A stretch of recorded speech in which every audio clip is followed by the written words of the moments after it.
Hello, everybody, and welcome to the show today. Very happy to have you here. It's been another week. It's been quite sunny for me, which, of course, living where I live, Finally. it's yeah, that is true. We've had quite a bit of. It's been a rainy year, but of course, when it's sunny, it also means it's like 103, 106 degrees and Oh, 93% humidity. So but I have air you can. conditioning, so it looks pretty. Yep, that's right. You can sit on the porch and go, yeah, Yeah, I'm that's I'm good with nice. this. That's nice. Mm-hmm. And the cicada are coming to an end, so I don't. I live in a pretty tight building. I insulated it, Mm-hmm. and it also sound deadens, which is nice. But when you open the door, it's kind of interesting. You kind of play a game. You keep the door shut and it's silent. You open the door and and you close the door and it's quiet. And then it's a not fun game at all. You shouldn't play it. I cannot Crazy. stand the sound of it. The killer thing about it is, though, in Japan, it's essential Mm-hmm. for them because that's the sound of summer. That's right. Yeah. We have the cicadas in Florida. Yeah, I but we get them absolutely love. every single solitary year, and the Japanese are insane. That's my opinion, Uh, professional opinion. Yeah, But nevertheless, everyone, welcome. We are doing an indie today. A little bit of schedule change, but that's good because it's what we do here. We're all about the doing indie stuff, and we are doing the yeah. Embrace. And we got Michael back. Say hello, Michael. What up, people? Thanks so much for having me back on the show. It's been what, like 2 years? It's been a Sounds about Oh while. my right. gosh, It's been a while. Yeah. it's great to have Uh, you back. but and and last time he was here, it was mentioned Mhm. like as an aside thing, but we didn't talk about it at the first one really at all. It was other projects and things he was doing, but we are doing the Embrace 2 over on Indiegogo. Of course, Jeff is going to drop those links as he always does, so you can go check it out. We're going to look at it as well, but it's doing pretty well. They got some money coming in. Of course, more is always better because when you're running a Mhm. business like this, you get money in and then you use it toward money out toward future products, right?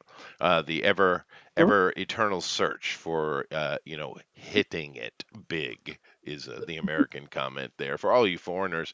But anyway. I'm over here liking and sharing. Hopefully, you guys do the same. Let us know that you are here and come in and be part of what we're doing. And thank you to all those, of course, who listen after the fact, which we do appreciate you guys. But we're going to be getting into it here momentarily. But first, I want to come and say hello to the regulars and make sure everyone's doing good and happy and joyous and all that kind of nice stuff. Girls, every time I start my classes, I ask, Mhm. is everybody happy? No. Aw. That's how I start. I know you're never happy, but you're an old curmudgeon. You got too many gray hairs on the pubes there, Eric. Oh, that's right. You Not manscape. today, I don't. Yeah, that's right. You're a manscaper. But but anyway, but I always do. I always ask, is everybody happy? And they smile. It makes people smile. But occasionally, Yeah. girls, I actually Mhm. get a student will come up to me after class, angry, Mhm. saying, "Why do you always ask if I'm happy?" What? Yeah. What? Oh, How poor dare you? thing. How How dare I dare you, even? Jeff? How dare I? How dare you, sir? And I say, because it is I good. care. To And be I leave it happy. at that. I Oh, sometimes throw out the wisdom of the ages like that. You know, and I kind of yep. do. I sit like Yoda. It's very Uh effective. huh. Yeah, I do a Yoda thing. That's awesome. Yeah, yeah, Yeah. backs them Do up. they walk off looking enlightened or confused or? The second one. Yeah. Oh, Yeah. okay. But but it is something I always do because what is the meaning of life? Be happy. Right. That's the meaning of life. It's I have solved the ancient I thought it was mystery of 42. all. What was that? I thought it was 42. 42. It's 42. Well, it would be 432. Oh, You I'm sorry. can't get me. God dang it, I'm Adam. a But a very proper happy student at 42. Fibonacci. Thank you very much. But no, it's be happy, dude. Be happy. It's in our Bill of Rights. It is the pursuit of it is. That's true. Mhm. But it's people kind of miss that, man. Do whatever it is makes you happy as long as you're not hurting someone else. That's the rule. We only need Yeah. one law. We Yeah. don't need libraries full of laws. We need one. Do no harm. Yes. Be happy. Done. Golden Done. rule. Unto I Yep. just others. solved it. Isn't that technically two laws, Hey now. Chester? Hey, are you Do being no harm pedantic with me? and be Dude, I will happy. show you pedantic. No. That goes back to the biblical love God, love thy neighbor as you love yourself. You have to love yourself and everybody else around you, and love Mhm. God. You're happy. You're fine. Oh, that And yes, Jesus those guy are had the a good idea? Damn, I thought I was the yes. first. Oh well. No, I'm sorry. Ugh. You have to share it with a lot of Unfortunately. folks. That's true. But anyway, we got Michael Odin with us today. So how you doing, Odin? Can I call you Odin, or am I supposed to say Odin? I mean, I'm good with whatever. I've been called all sorts of different things from Michael to Odin to Ogden because There's no G. apparently you're not wrong, but you would be surprised. Hell, today Mhm. I was at work and this new officer that was there was talking Mhm. to me and he was just like, so, Mike Ogden, right? And I'm like, no, No, it no. is Odin. Well, all There's no this G. is the Swedes' way of writing it. Is all it is. Most people are used to the Norwegian way of writing Odin. This is just the Swedish way. Now we all agree the Swedes are. We could do with less of them. Fair, but it's okay. Well, it's the difference between son and sen, right? Johnson, right? It's just they're right next to each other, but they have their nuances, you know.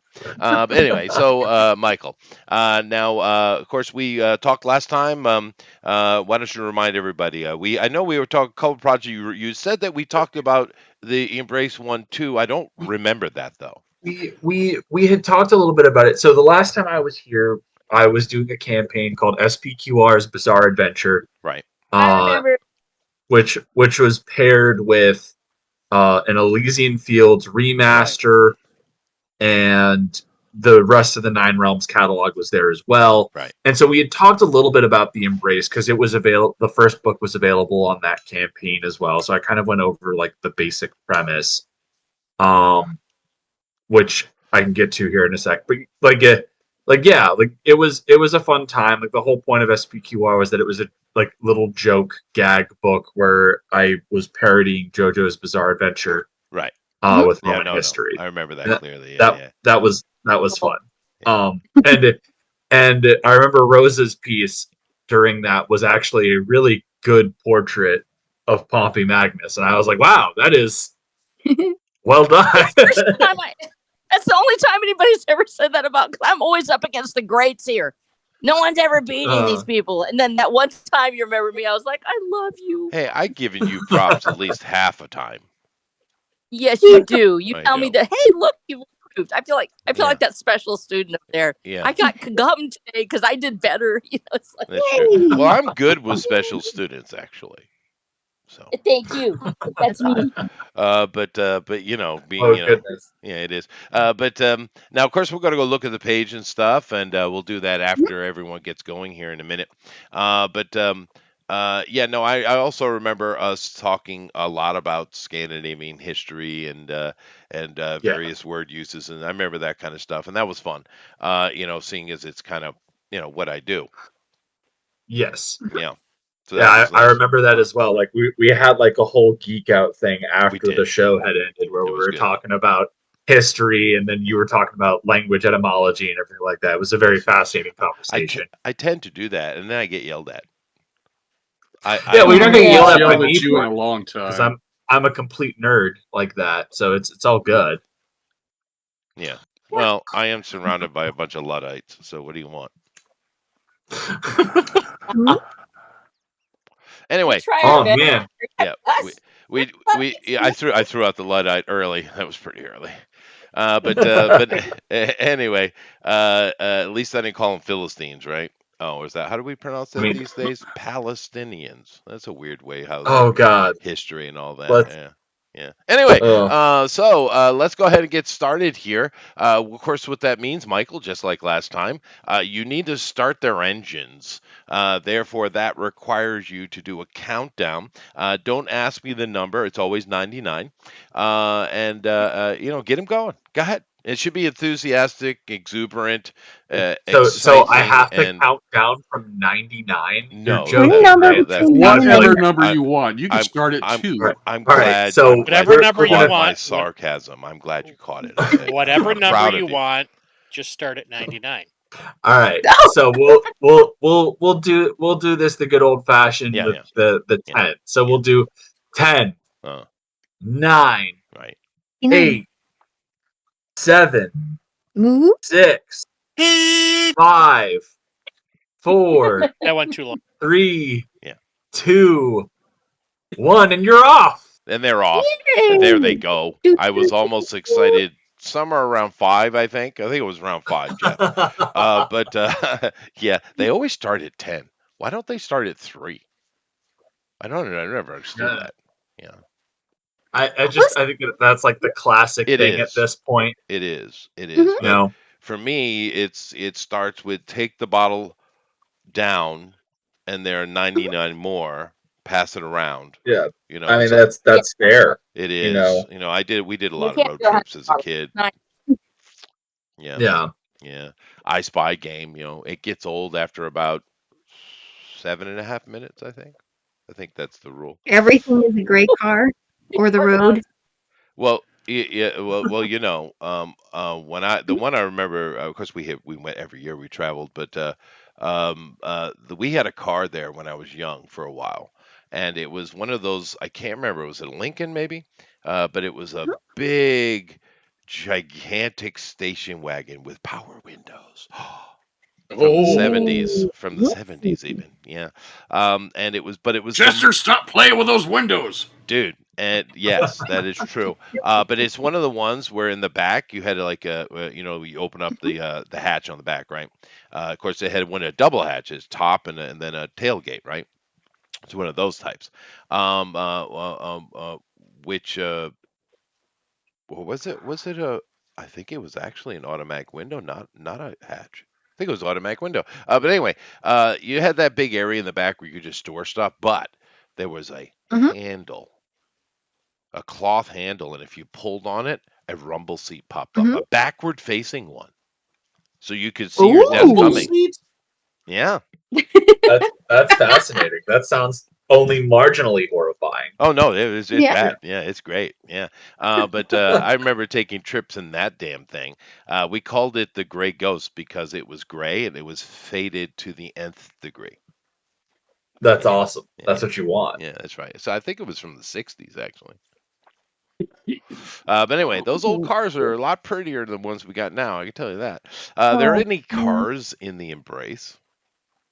There are cars in the Embrace. Yay!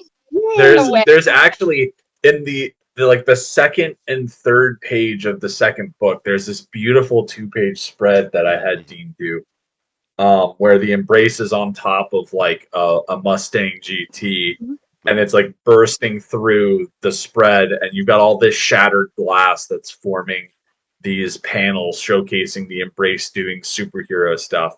Right. The uh What you need. the Yes. exact directions in the script are like, I want a 2-page splash collage with the Embrace bursting through the center on top of this car like they're on like a speeding chase, Mhm. and then Mhm. there's just a montage of the Embrace doing superhero shit. And then Dean came up with this beautiful composition that he really just crushed. And It, it's probably one of our favorite pieces of the book so far. It's really good. Well, tell us a it's little like a bit about Perez your team cover. before we get into it. Oh yeah, absolutely. So obviously there's me. I am the main creator and the writer of the book. And I got the whole team together, so I did do that too, I guess. And then Dean James, who is my artist and co-creator of the Embrace, he came up with the design and everything that you know that really like when I first came up with this concept, I had a lot of issues kind of getting it to the page, and so linking up with Dean and him and I workshopping the design and being able to actually see the character really helped inform how I wanted to write him. And then we actually swapped colorists on this book. On the first book, we had Paul Billick, who Mhm. did a very solid job. But when we were starting production on the second book, he lives in the Ukraine and things were going freaking nuts over there. And so we weren't sure A if he was little going to bit. be able. Yeah. Yeah, we weren't sure if he was going to be able to keep up with our schedule and everything.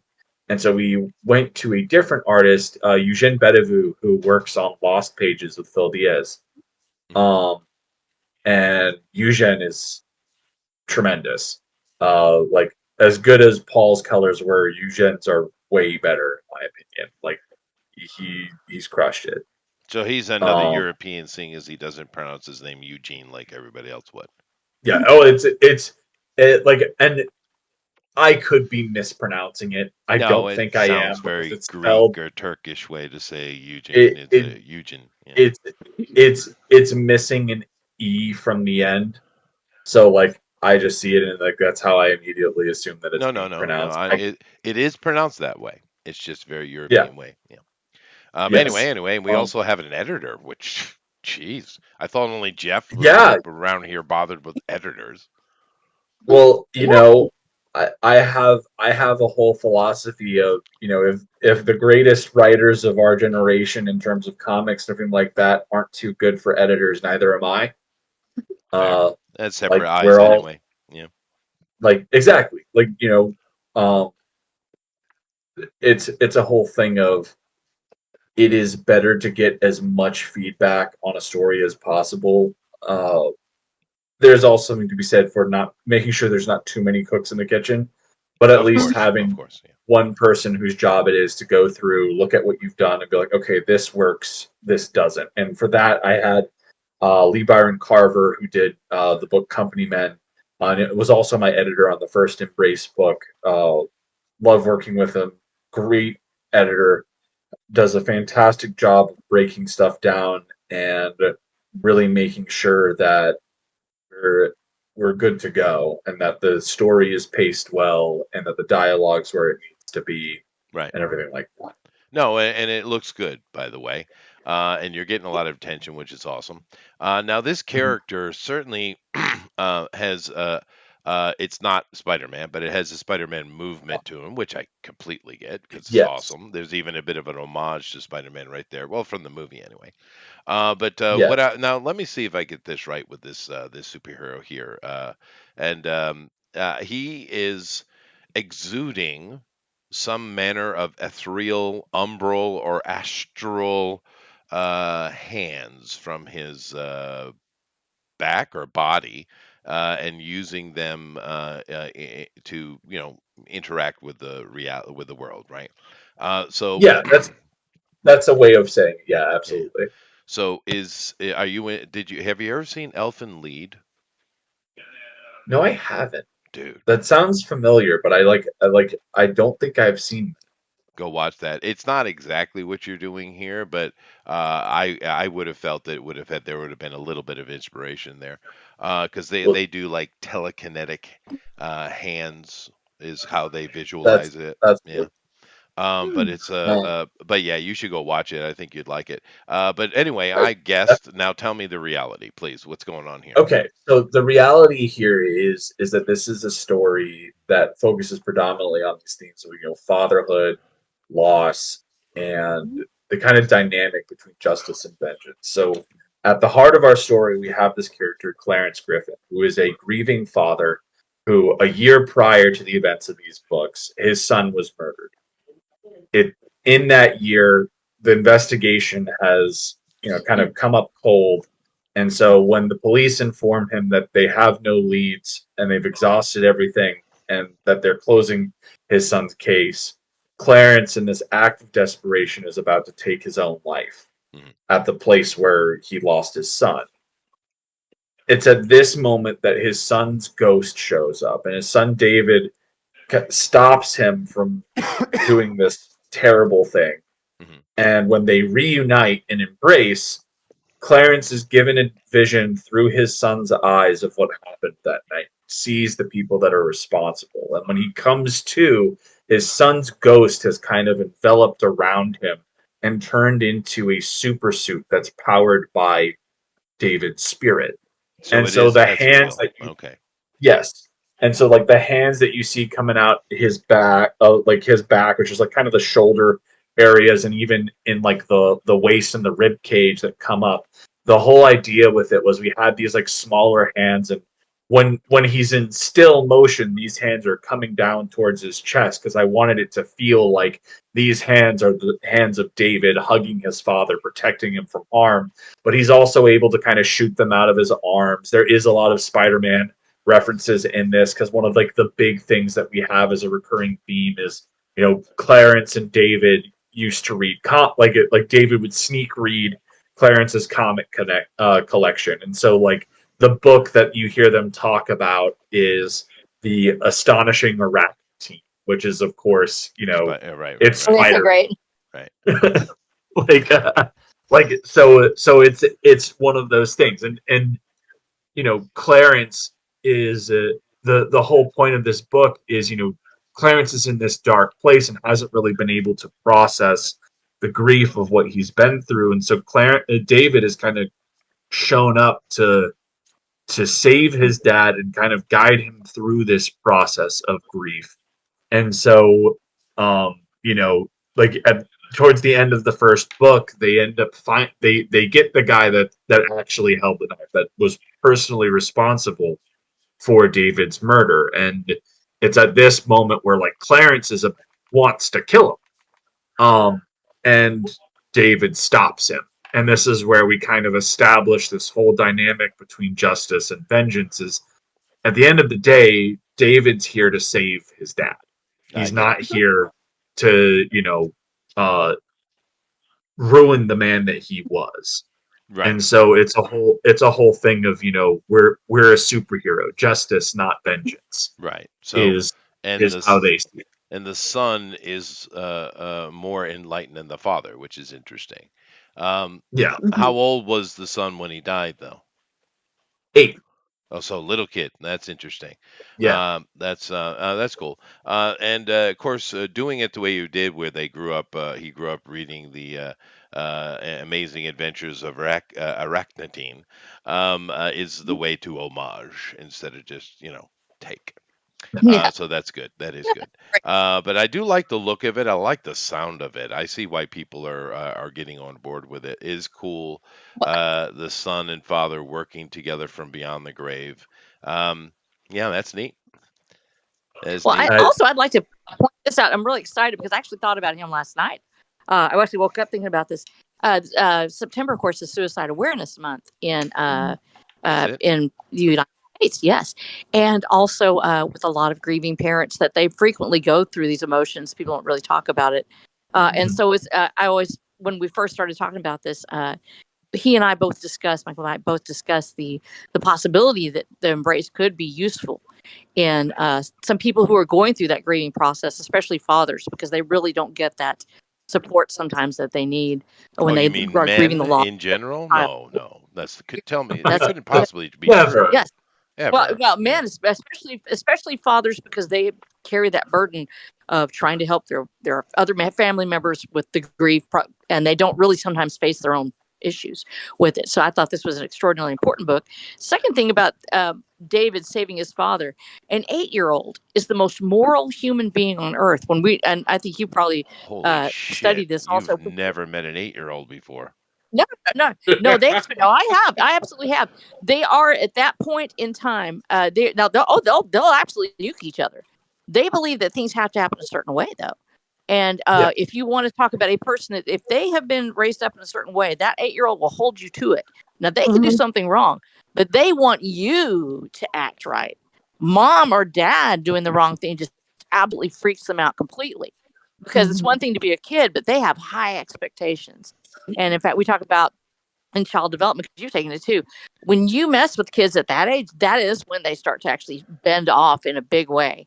they always look to the parent to do the right thing. And an 8-year-old is one that's the most malleable in that respect. When they lose their bearings, when they're people that they consider to be a moral compass lose their bearings, they really go south because Well, they look to their idols and their guides. I will agree that And an if you fail, 8-year-old is incredibly gullible. Yes, I will agree with that. Yeah. yes, they do. They absolutely no, they are. That's why it hurts them so much when they find out their teacher did something bad or that their mom or dad did something they weren't expecting, because they expect people to be who they say they are. Yeah. Well, and I think that also speaks to, like, there one of the things I think really makes this concept work is there is this naive 8-year-old viewpoint of things, of everything being black and white, right? Like there is a good and there is there is a obvious good and an obvious wrong. There's a right and there's a wrong, and he sticks to that. And it's one of these things that I really liked. When I initially came up with this concept, I was in a pretty dark place, and so, like, the idea that I really wanted to push is this whole notion of how our kids are the best parts of ourselves. And so Clarence has been lost without that light for the past year, and it kind of takes David coming back to kind of be reminded of the person he was, as both as, a parent to Clarence, but seeing those best qualities in his own kid. Right. Well, I mean, you have two ways to go with it, right? You either go with the wish for fulfillment of the kid is the one that softens the heart, which is where Hollywood Yeah. tends to go, or you can go the other way, where the adult, the child is the vengeful one, and the adult is on board initially, but has to pull back and do the right thing. You can go either way. But Yeah. the kind of wish fulfillment of the kid having the light heart is kind of the way it's usually done. So, I don't I like it like I don't really think that if you have a kid that has grown, that I don't want to say, use the term like raised right, because it's one of these things where there no, is that's okay. I'll no use it. but, like, point is that if you have a kid that has had good parents, that has been taken care of and everything like that, I feel like even in this circumstance, they aren't going to be looking at the world through this, like, jaded, No, nihilistic they're lens not. where they want vengeance. No, and in They that way, like Rose they is correct. see, Yeah. like, yeah, like, they like David sees his dad in pain, and it's not a matter of, oh, I'll use this to manipulate him so that way I can go kill the guy that is. No, Oh he's no, it's not not some, like that. Yeah, that yeah, doesn't like, work. he's not some sadistic teenager that worked at Hot Topic. Like, you know, um, Cold. like That's like he's an 8-year-old kid that had loving parents, and he sees one of them in pain, and he just wants to help, Yeah. you No, I know, get it. Man, it's and cool. Yeah. and and that's one of the things that I think really works about this story. And it's one of the things that I think separates it from a lot of similar things. When I was first doing this book, I compared it a lot to, like, James O'Barr's The Crow, or Todd McFarlane and Robert Kirkman had this character Haunt that came out in, like, the early Yeah, I 2000s, remember Haunt. and Yeah. those were kind of, like, stylistically and story wise, things that I kind of wanted to accomplish with this.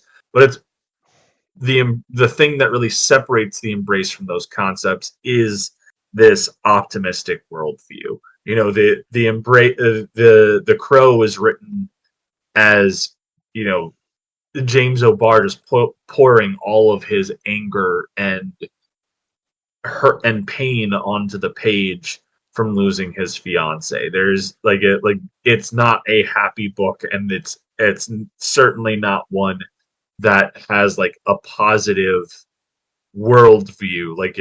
You know, No, Eric is a very tragically tortured character in the book. and for good reason.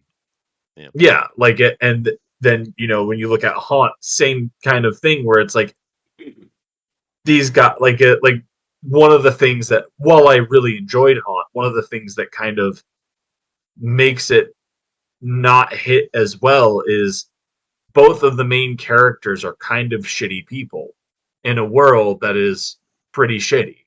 Yeah, So it's that's like true. it's it's one of those things where it's bogged down by a nihilistic perspective. Yeah. And that's one of the things that I think the Embrace does differently and hopefully does well, is because as dark of a premise as it is, there is a lot of light in this book.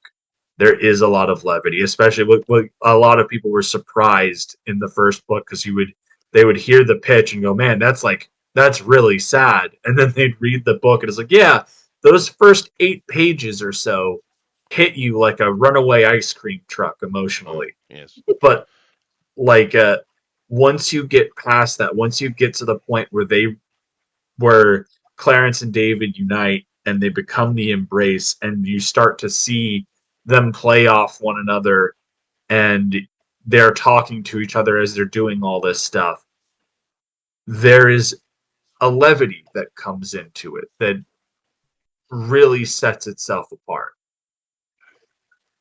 Yeah, well, that's good. That you need some levity. You don't want to be too dark. It can work. I Yeah, mean, you mentioned The Crow, and it worked there yeah, because that is pure absolutely. nihilism. But I have to give him credit, similar kind of J.K. Rowling and some other people, because that writer of the Crow, of course, he's a very open homosexual man, right? And I know his first inclinations, and probably in his head as he was creating it, these were two men, right? But he understood that to catch a greater audience, you had to be, what the majority of the world is, Eric and Shelley. And he did that, and you got to give him credit for that, because that wasn't his inclination, but it was the right move. Just like Rollins, Hermione was who she wanted to be the main character, but she understood that Harry would sell better, right? Yeah. So it's interesting when these people who have certain ideologies that will actually make the sound, business choice. I've always appreciate that. But one thing I do see here that I like, that's a change from the first book to the second one, maybe, Mhm. is it looks like initially the arms are very big, but you change them to wispy and thin. Way better, Well, it's way one of better. those things. On the first book, like we had always intended on him to kind of have like a lanky, like a wanted him to kind of look like symbiote Spider-Man almost, in terms of Right. like his physique. Um, and I think that it's just one of those things where we had like the initial character sheet. In the first book, we had some really great standout like variant covers that just really took people away. And that's where I feel like a lot more of the bodybuilder physique kind of came in on the character, because like if you read the first book, he's still pretty, like, yeah, he's got muscle tone and everything like that, but he's meant to be kind of lanky. And when you look at Clarence and he's not in the suit, he looks like a freaking mess, especially in the first book. And that's actually one of the things that Dean is doing with these books that I really appreciate, is as we get closer to the end of the story, because this is a mini series. Right. As we get closer to the end of the story, Clarence's appearance is going to clean up, right? Like it starts off in the first book, and like he's dingy, like he looks like he hasn't slept in days, he hasn't shaved, like he looks disheveled. In this book, he's shaved. His hair doesn't look quite as messy. Like it's still long, but like you can start to see that he's starting to take a little bit better care of himself, Right. right? And it's small little details like that that you'll see throughout the story to kind of showcase Clarence's mental state and his progress through his process of grief. Um, Right. and it's funny because Rosa talked about doing the like about how September is Suicide Awareness Month, but one of our first conversations about the Embrace was us talking about you know how the Embrace could give support to people in need. And one of the cool things that we are actually doing with this is our catch up tier has a very special cover associated with it, and you can even get the first book with this special cover alone, by Joel Gomez. Oh my God. And so Joel did this beautiful watercolor piece that I was inspired to have done because in November of last year, a court case was wrapped up that is actually pretty important to the Embrace. When I initially came up with this idea, I was going through a custody fight. But the characters of Clarence and David specifically came from this story of, right after James was born, I saw this news article about a 14-year-old kid's body being found at this park in Alexandria, Holmes Run River Park, where I used to walk through all the frickin' time. Mhm. And so I it just hits you as a new parent, like that could have been my kid. Right. No, I Um, get that. Yeah. and so when I was going through this custody fight, that story came back to me, especially as I'm reading all the stuff that effectively says, "Hey, you're kind of in a losing battle."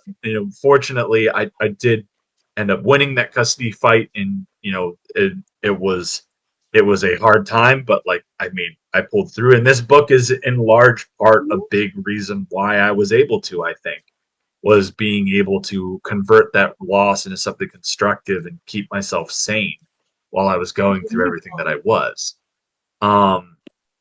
But so the reason why we did this cover is in November of 2023, the murderers of the victim of the Holmes Run River Park murder were pled guilty and were convicted, and justice was served. And so I had Joel Gomez do this cover of the Embrace at Holmes Run River Park, looking down into this creek bed, and looking back up to him is the ghostly reflection of David Clarence.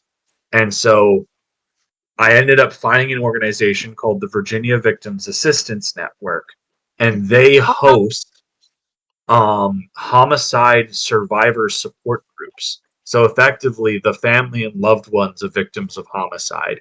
And so $5 of every single one of those perks purchased goes towards that organization to help fund their support groups. Oh, that's awesome. Wow. This is one of the reasons I love this project, and I love all of our projects. Never forget this. I have loved every one of our guys and gals that have come through here. I love everyone on these. But when you find that purpose that's in it, there's a seed somewhere of something that gets planted in the hearts of others. Whether it's Spider-Man giving little kids a confidence boost when you're in high school, or Superman reminding us all that we can be a hero even if we're a stranger in a strange land. And in the Embrace, to watch this character grow and develop, and to see him going through his own journey as a father, because you and I talked about it for quite a while there one night, Michael, when you were going through this. And that journey, fatherhood changes a man, whether it's for good or for ill. We've all been through it. Everybody in this room knows someone whose father walked away and never came back. We all know the man that just never showed back up again. And thank God that you weren't the one. Because if you didn't have that happen in your life, you can tell God that you were blessed. But I don't know a single man that walked away, Rosa. I know a couple of women that did. Yeah, no, everybody has had a place where, even with the women did, most people that grow up in a house without a father know how tough it can get, whether it's their fault or not. That's what happens when you have nobody in that house. And you I'm miss sure your the father. kids blame themselves anyway. To be honest. They do. A lot of times they do. And so that's this thing something that he kids did definitely do. Yeah. Yeah. So when you see him as he's putting this father through these paces, and he makes that choice, and you learn to live with grief, or you never stop being a father, even if you are the guy that walked away, even if you are the one that stayed and came back, even if you're the one that got his children taken away unjustly, you're still a father. The child you don't see in front of you is still your child, regardless, and you're still a father. And he stays the father, and that's an important point in this. He can still be that father, even if it's not right there in front of him. He has this bond that can't be broken.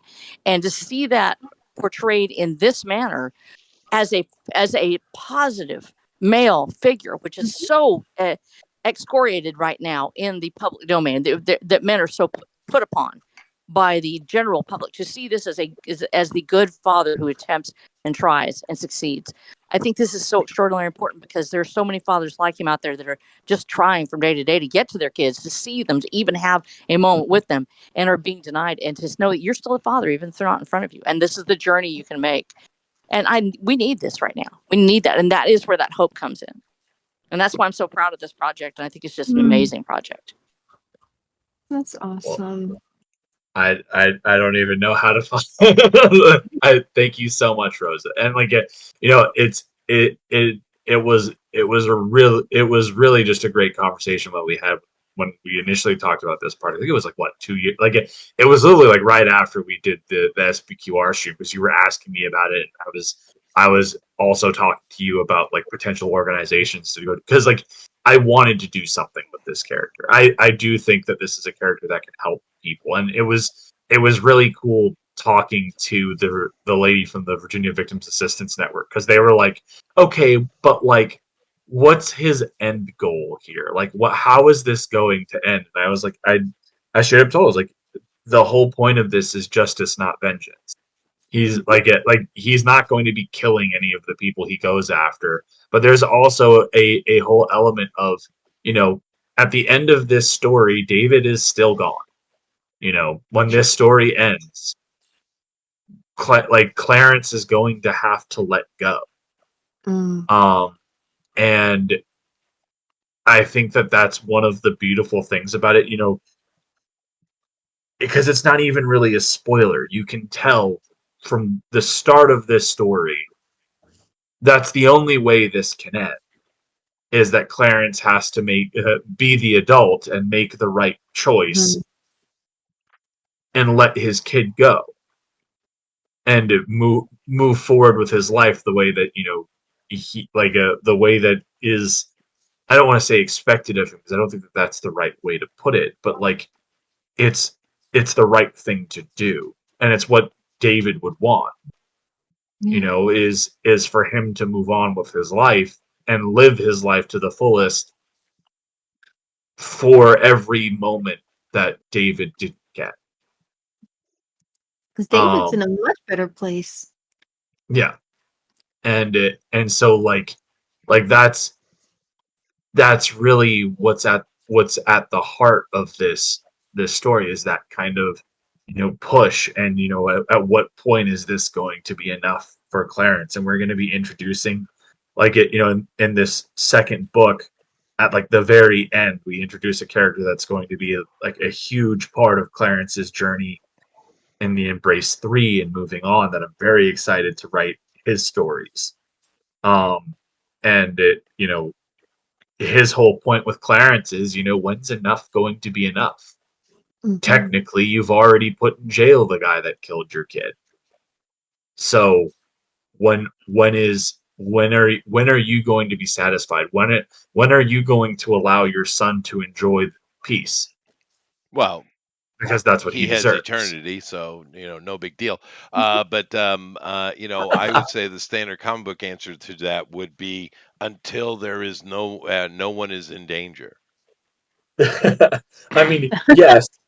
However, that's not the point of this story. It's like No, I as get I it. said, I get it. I plan on this to be a 5 max 6 issue miniseries. It really depends on how book 3 goes, because it's going to do like a lot of heavy lifting on the meta of the world.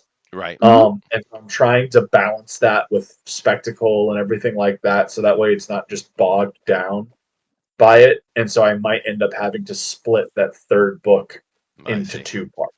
Well, you do have to go into the Continental. I mean, it's an important part of storytelling. But Rosa there, everybody, did use a word we don't hear very much in excoriate. Of course, X being a prefix, which means to, out of, off. We all know what X means. But it comes from the... X gonna give it to you. Yeah, that's right. But it comes from the ancient word corium, which means skin or hide. So what excoriate actually means is to cleanse. And Mm. cleansing is painful. I would imagine. Yeah. Yeah. But just to give you a little bit of etymology on your word there, because most people don't use the word, but when they do, they think it just means simply to exclude or renounce or keep out of. But actually, it means to cleanse, to remove the flesh, to flay. Mm. Hmm? Play. That- To In play, essence, which means to bluff. To What was that? What play. was that? Oh, Like nice Princess Bride reference. Yes. No, I know it's Princess Bride reference, but I yeah. thought someone said something different. To play, liar, liar. Away, witch! Away with you, witch. Yeah, no, that's one of the best movies ever made. Oh my gosh. Yeah, Yes. Princess Bride. Definitely. But well, that is cool though. I'm glad that it means so much to you, and that you have really nailed down what the story that you want to tell, which is important because we see a lot of people who simply don't seem to know. They don't have a story at all. With their main thing seems to be some manner of ideology that they want to Mhm. represent, but there's no story to go with it, which is like, Right. well, you should start with your story and then add your feature, your whatever the ideology is. That's how you Yeah. tell the story. I mean, you can tell stories about all manner of ideologies. It's been done before. 100%. Yeah. Mhm. But good stories, like in modern tense, because these people don't study or research anything. I do remember a little movie that I'm sure Jeff and Eric remember, Rosa too, because she's old as well. Is a show called a little movie called Victor Victoria. I know it is. Yeah, no, it's a pretty good I movie remember actually. that movie. It's very solid. And now it's come to life where the OnlyFans girls who were girls pretending to be dudes pretending to be girls. I know it reversed, And didn't it? Yeah, yeah. Yeah, it's funny. But anyway, that's really cool to hear, dude. And it definitely sounds like a good story. It looks good. And honestly, people don't use ethereal hands enough.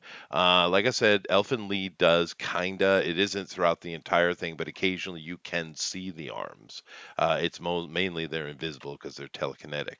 But the only other hand ethereal type hand thing I can remember seeing is something my kids used to watch, which I really hated. Was called One Piece, and there's a character in there, a girl who is like, in my opinion, the most powerful one, and she could produce multiple aspects of her body parts. Hmm. Oh, wow. Usually her hands. I can't remember her name. Someone in the chat will help me out. Handy Jane. What do you say? What do you say? Handy Jane? That's a good name, right? No, that's not even close. No? It's more something like Oh. Beth or Rebecca or something plain Jane Oh. like that. But nevertheless, Judy, uh, Judy, Judy. the point being is you don't see ethereal hands very often. It's very rare. So I think that's a good thing for you as far as appeal and look and stuff like that. Now I see Amy has changed her mind on something here. I don't know what she's doing. You have changed her mind, so Amy's starting over. Checking out some stuff. That's tight. We have no honey tonight. I've noticed. I know Rosa and of course Jason are also drawing.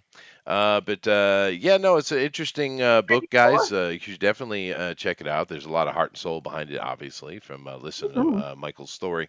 And it is nice to see something that's a little bit more wholesome because these days everything has been twisted to the nth degree of darkness, right? Yeah. I remember a statement from Vincent Price in the movie. Um, Oh, the shadows of the Longhouse Shadows, something like that. But it's a really interesting movie because it's got Vincent in it, it's got Christopher Lee, it's got Cushing and Peter Cushing. It's got one other guy I can't remember, but these legends of horror, Hammer horror particularly, but well, Vincent Price, doing his things with Right. Roger Corman. A lot of his most famous movies come out of Roger Corman, which is interesting because most people think of Roger Corman as being a B movie with a lot of TNA in it, but no, he's made some of the most classic movies of all time back in the black and white era. Nevertheless, but Vincent Price is sitting on a couch with Peter Cushing, and effectively they're kind of playing themselves in a way. And it's awesome. It's not a super great movie, but it's worth watching just the fact that you have those powerhouses all together. But Vincent is sitting there and he's bemoaning everything as an old man will do. And But he makes a very interesting statement. I remember when, in horror of the past, you didn't need to wear makeup to be terrifying. And of course, he's right, right? Because these days everything is CG everywhere, and it's wicked dark. And, I really, and I've mentioned this a few times, but I thought it was very interesting that when Winnie the Pooh, and of course now with Mickey or Steamboat Willie, but when Winnie the Pooh came into public domain, right? I'd imagine we've got little homages to the original, Christopher Robin and 100 Acre Wood and all that kind of stuff, because it's wholesome, childless stuff, right? I mean, he's not the smartest bear because his head's full of fluff, but he tends to, in the end, do the right thing because he's generally a good guy. But everything that's come out, and there have been several, are wicked, dark, bloody, horrible, murderous Winnie. And I'm like, where the hell is the world's brain today? What It's happened called to you, lazy. dude? I genuinely think that it's like it's more than anything, it's laziness. It's, well, I want to take this thing that's like precious and beloved and speaks to like a childlike innocence, and I want to twist it and corrupt it into something that's scary Right. because that like but like it's so uninspired, and it's something that literally everyone does all the time. And like this is one of the whole things, like, The Boys has been a big thing. I never like it. I watched like a season or two. I never really got into it because I despise this whole trend of, hey, let's take superheroes and put them into like this gritty real world deconstruction. I'm like, you guys clearly read The Watchmen and got the wrong fucking message. Well, Because Yeah. like the yeah. whole point of Alan Moore's The Watchmen was that it was a dark satire that was a commentary on how this is stupid. The author's voice in that book is the comedian. Everything's a joke. This is all dumb. Like it, all of this stuff is ridiculous. If you try to put characters that were created specifically to target towards, like, you know a juvenile audience that is so overly fantastical, and you try to deconstruct them and put them in a grounded setting that's dependent on the political status quo of the day, you have convoluted crap, and Right. everybody just took the wrong thing from it. Well, now, okay.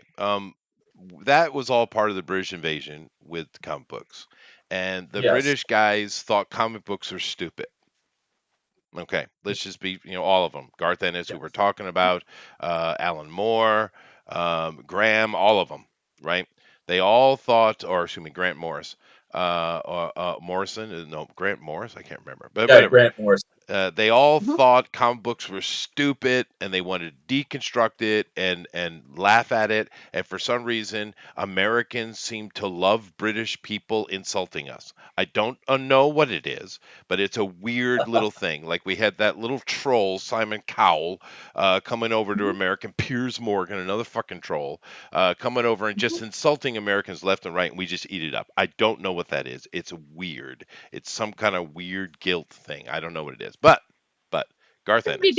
That Um uh but it's true though. But with Garth Ennis and the boys, now that actually is my favorite series. I mean, story has a beginning, middle, and an end. Because Garth is slightly different. Alan Moore hates comic books. I think he hates everything. I'm pretty sure. Alan Yes. Moore is not a happy dude, although that anger and angst certainly worked really well with Swamp Thing, though. But nevertheless, um, uh, the TV show, which is what most people are familiar with, That show is just stupid, hateful ideology. It's horrible. Don't Yeah, watch it. Don't watch it. It's nonsense. I've The I've seen I've already seen it. It's too late. You're talking to a bridge too far. dude, But like it's even disgusting. even the movie, every single one of those things kind of like every single thing that I've seen of The Watchmen and people's like interpretation of what it is, it's just like Mhm. you guys you missed Oh, the that one point. And too. Yeah, I do think that Alan Moore, if he could go and undo anything in his career, I think he would prevent himself from doing The Watchmen. I I think think he he would hates just that not have a more than career because he hates himself uh, most. That's clear. But that's fair. yeah, but But like if he could only pick one thing to undo from his career, I think he would pick Watchmen. probably that's probably true. Although there are some brilliant notes in Watchmen. But back to Garth Ennis though, and the boys, because I think it's important.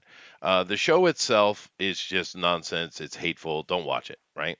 But Mhm. Garth is a little bit different because it does have a lot of those anti superhero tropes in it for sure. For sure. But the one thing that Garth did differently than the rest of the guys is this: we had Huey, right? Huey Campbell is us. He's our eyes, but he's also the Mhm. human side of the Yeah. boys. And throughout that entire series of all the kind of negativity, in the end, it has a happy ending in a way, right? And who is the one that grows and gains and benefits from it? Huey, who is us, right? So the Mhm. boys, the comic book itself, the entire run, actually is far more positive comic booky than Garth might have even realized whilst writing it, right? Mm. But don't watch the nonsense that is that TV show because that's all about men bad, white men extra super bad, gay awesome, go girl. That's all that is. It's complete nonsense and it's It insulting. really is. It is. And If you want, Christian bad. oh, of course, Yeah. Christians. Oh, Christians are wicked bad. They're Yeah. wicked. They're awful. Didn't you know? You mean the ones They're that homophobic run and most of the stuff. charities and help people all the time? You Yeah. mean the charity people that do more than any other group of humans on Earth? You mean them guys? Oh yeah, but no, Hollywood hates Christians with Uh, a passion, mm. and for no good reason really, right? Oh, it's a great because you know why? Because we call out their degeneracy. Maybe, They don't. but I can understand them putting some hate on the Catholics because they deserve it. But Protestants literally built, especially Yankee Protestants, they built the frickin' Mhm. world you live in. You do not have an Yep. industrial revolution or the world you have today without them damn Protestants who think that hard work gets them into heaven. hmm It doesn't happen. Which is dumb, but Yeah. yeah, No, it's true though, because Protestants have three Mhm. tenets to them: modesty, I wouldn't even put that first. Hard work, modesty, and piety. That is the core of Hmm. Protestantism, right there. No matter what you call yourself, Northern Baptist, Southern Congregational, whatever the hell name you have for it, the Mhm. Protestants, hard Those work is people. first and foremost. And Mm. those Yankees, they're Yeah. they're getting up and sweating all day because that's what gets you to heaven, right? It seems with the Muslims, murdering people get you virgins, which I guess is a goal, I suppose. I don't know what you do with Mm. 72 virgins. That seems like a lot of work, in my opinion. But nevertheless, they're the ones who built all that stuff, and we're every day at it, at it, at it, at it. There's no other example in history of humans doing like that. Probably one of the closest to coming to it might be like the mid period of the Soviet Union, the Japanese maybe. But I Mm. mean, those freaking Protestants, dude. There's a reason why America is called the Fourth Roman Republic, and it's because if you go back to actually the Roman implication that you would work and you would by fortune you would be favored by fortune if you Yeah, worked hard. sure. And if Well, you go that back was to the kind of a original, slave life, but we don't have that well, anymore, yeah, Rosa. We've turned our backs on slavery, Rosa. Don't try to bring it back. not about slavery because you actually had most Romans. Remember, some Romans, especially rich Romans, did, but your average Roman went out there and busted himself every day. That's true. And actually, to a little bit of a side note on that, although I know you guys all hate history, but A little bit of side note on that. Don't you say everyone here hates history. I have like Yeah, 3 really. history books. But actually, the Romans were very close to having their own industrial revolution, not once, but thrice. And the only Yeah, Yeah. reason that they didn't pop off was because of slavery. So that's I mean, right. They if had the Romans had abolished it when Octavian Lord. wanted to, by the way, right? both Uh, Octavian and Julius Caesar wanted to. That's true.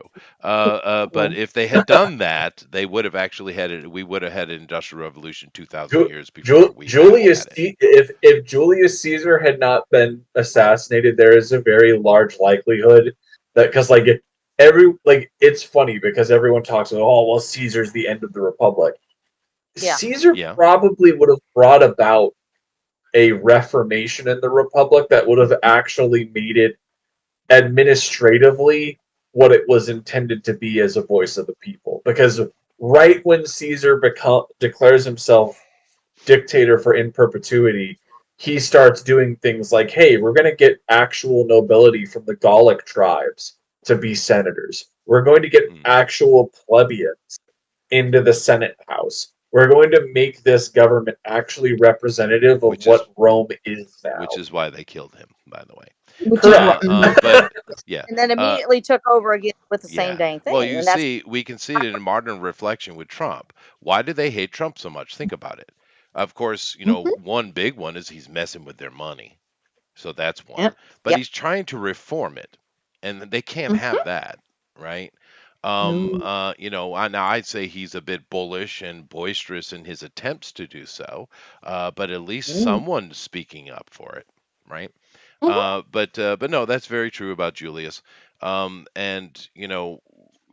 because when you look historically anywhere in the world that had a lot of slavery going on, the military men, actual military men, they don't military men. There are no slaves amongst the military, right? Uh, It doesn't work like that. There might be yes, slaves in yes, the back no. pulling shit, but I'm not But more. I mean, I would argue that being a part of the auxilia was kind of a Well, form of slavery I'm in talking its about own. the man in the front field fighting, right? That's what I'm I, talking I about. I understand, but if you're a part of the auxilia, you could be a man in the front field fighting. If you're because let's say Romans were terrible cavalrymen, so they would tend to their cavalry units were auxilia from like Gaul and Germany and stuff Sure. like that, where there were like prominent and yeah, they're getting paid, but they're also effectively hostages to make sure everything's going hunky dory back Right. at their But home. I get your point, Like, and I'm trying to make a point, right? My yes, point, I know, but yeah. but you were just like, oh, people don't like history here, so now we're diving yeah. Now into you it. Well, had to go now, but see down. the thing, they hated me before, but now they hate you.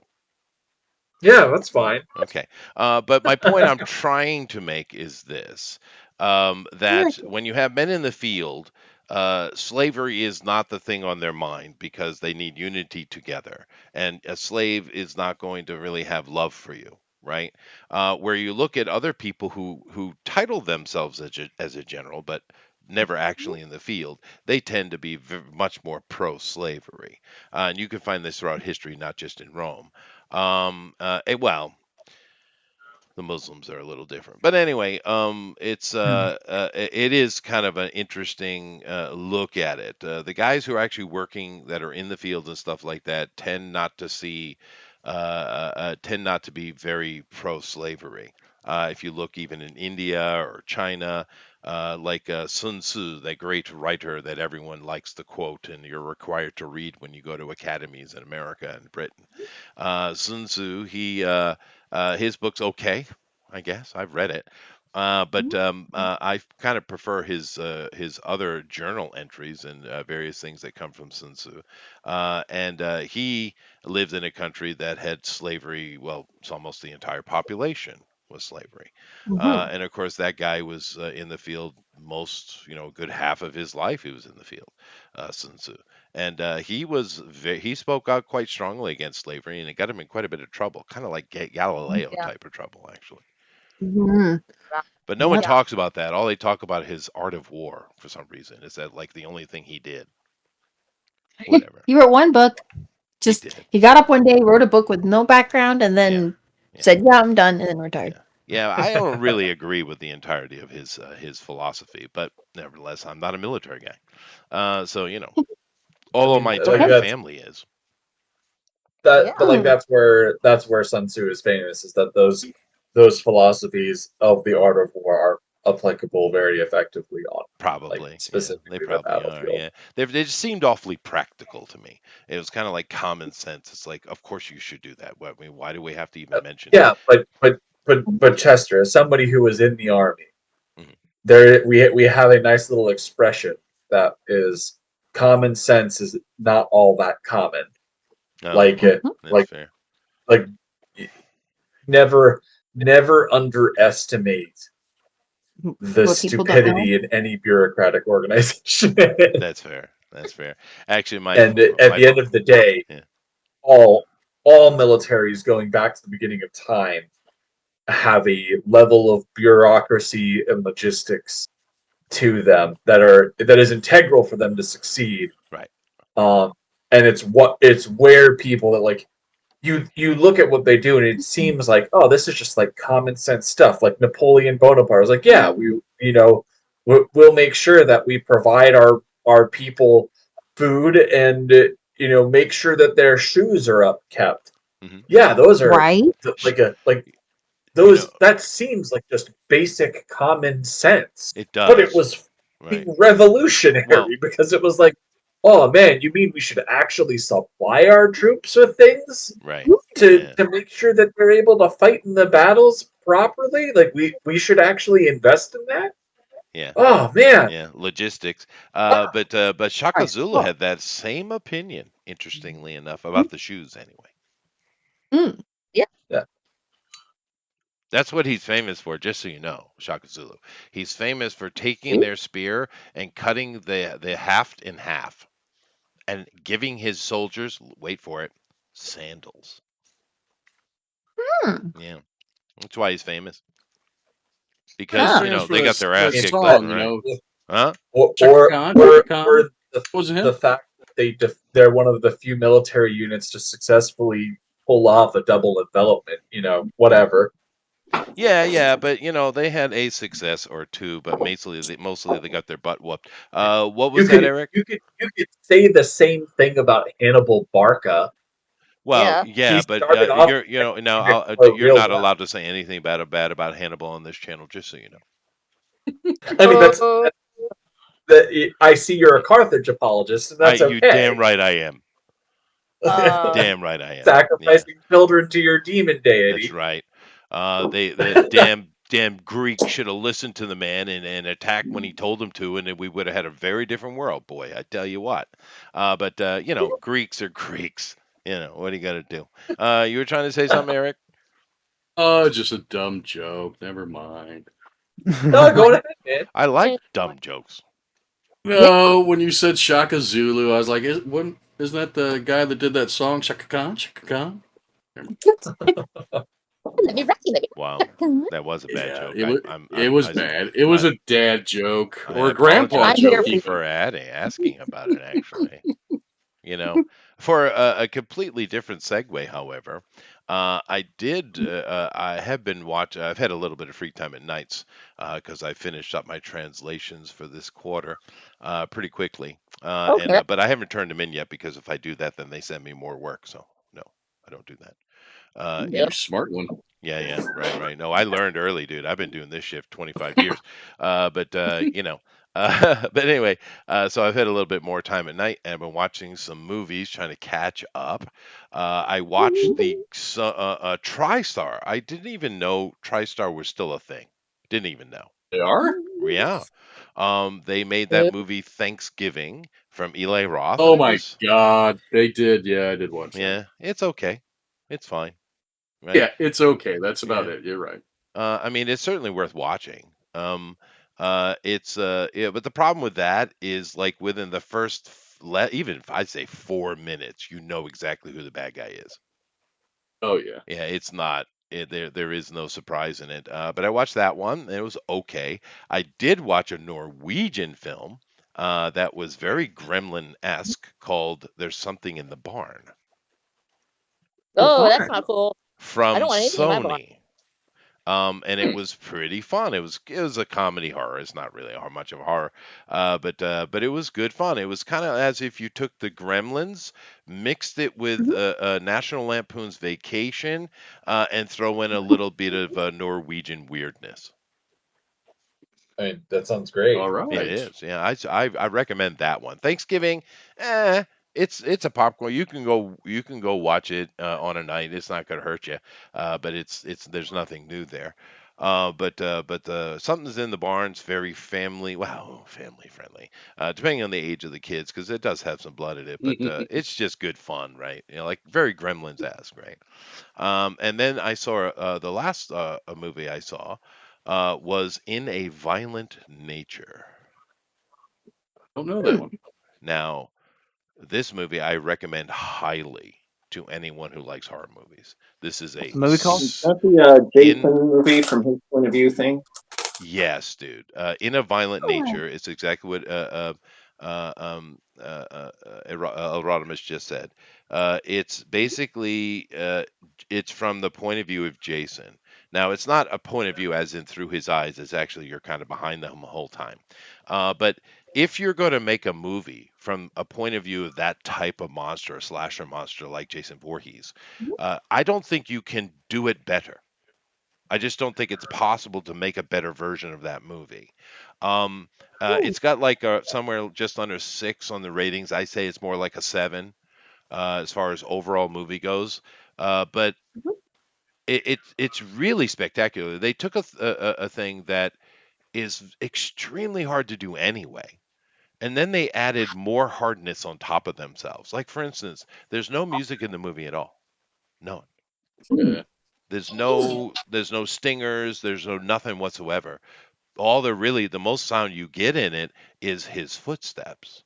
Oh, nice. And occasionally you get sound coming from the right of him or the left of him or behind him in front of him, and it's the kind of standard, camp blood, stupid kid conversations that are happening, but they're slightly muted because they're off to the side of, and he's moving, right? But you should watch that movie if you like those kind of things because it's kind of brilliant. It's almost auteur. mm. But it is brilliant. And if you're really just into the good gore kills and stuff, there's a couple. One I've never seen in cinema ever. So that's if that's your thing. But for me, I was just really impressed that they pulled it off because that's hard, dude. Think about that. You're basically just following the killer around from behind the whole damn movie, and there's no music, there's no there's nothing. You're just getting everything in his just from his POV. That is a pretty Right. interesting take. And it's the tension is really good and the pacing is excellent. I don't know, I applaud them because that's really difficult to do. And they pulled it off. Like I said, I don't think you could make that movie better. It's not a 10 out of 10 movie because, it's impossible, right? But they really Yeah. killed that, man. Even the name is perfect. In a Violent Yeah. Nature. It's just spectacular if you like that kind of stuff. If that's not your I thing, definitely will check that out. That sounds yeah, like a fun time. I'm not like the biggest horror guy on the face of the planet, but when something is done well in it the is. genre, It is. Yeah. I'm all up with it. Yeah. No, I Rabbit was would probably impressed. What was that, Amy?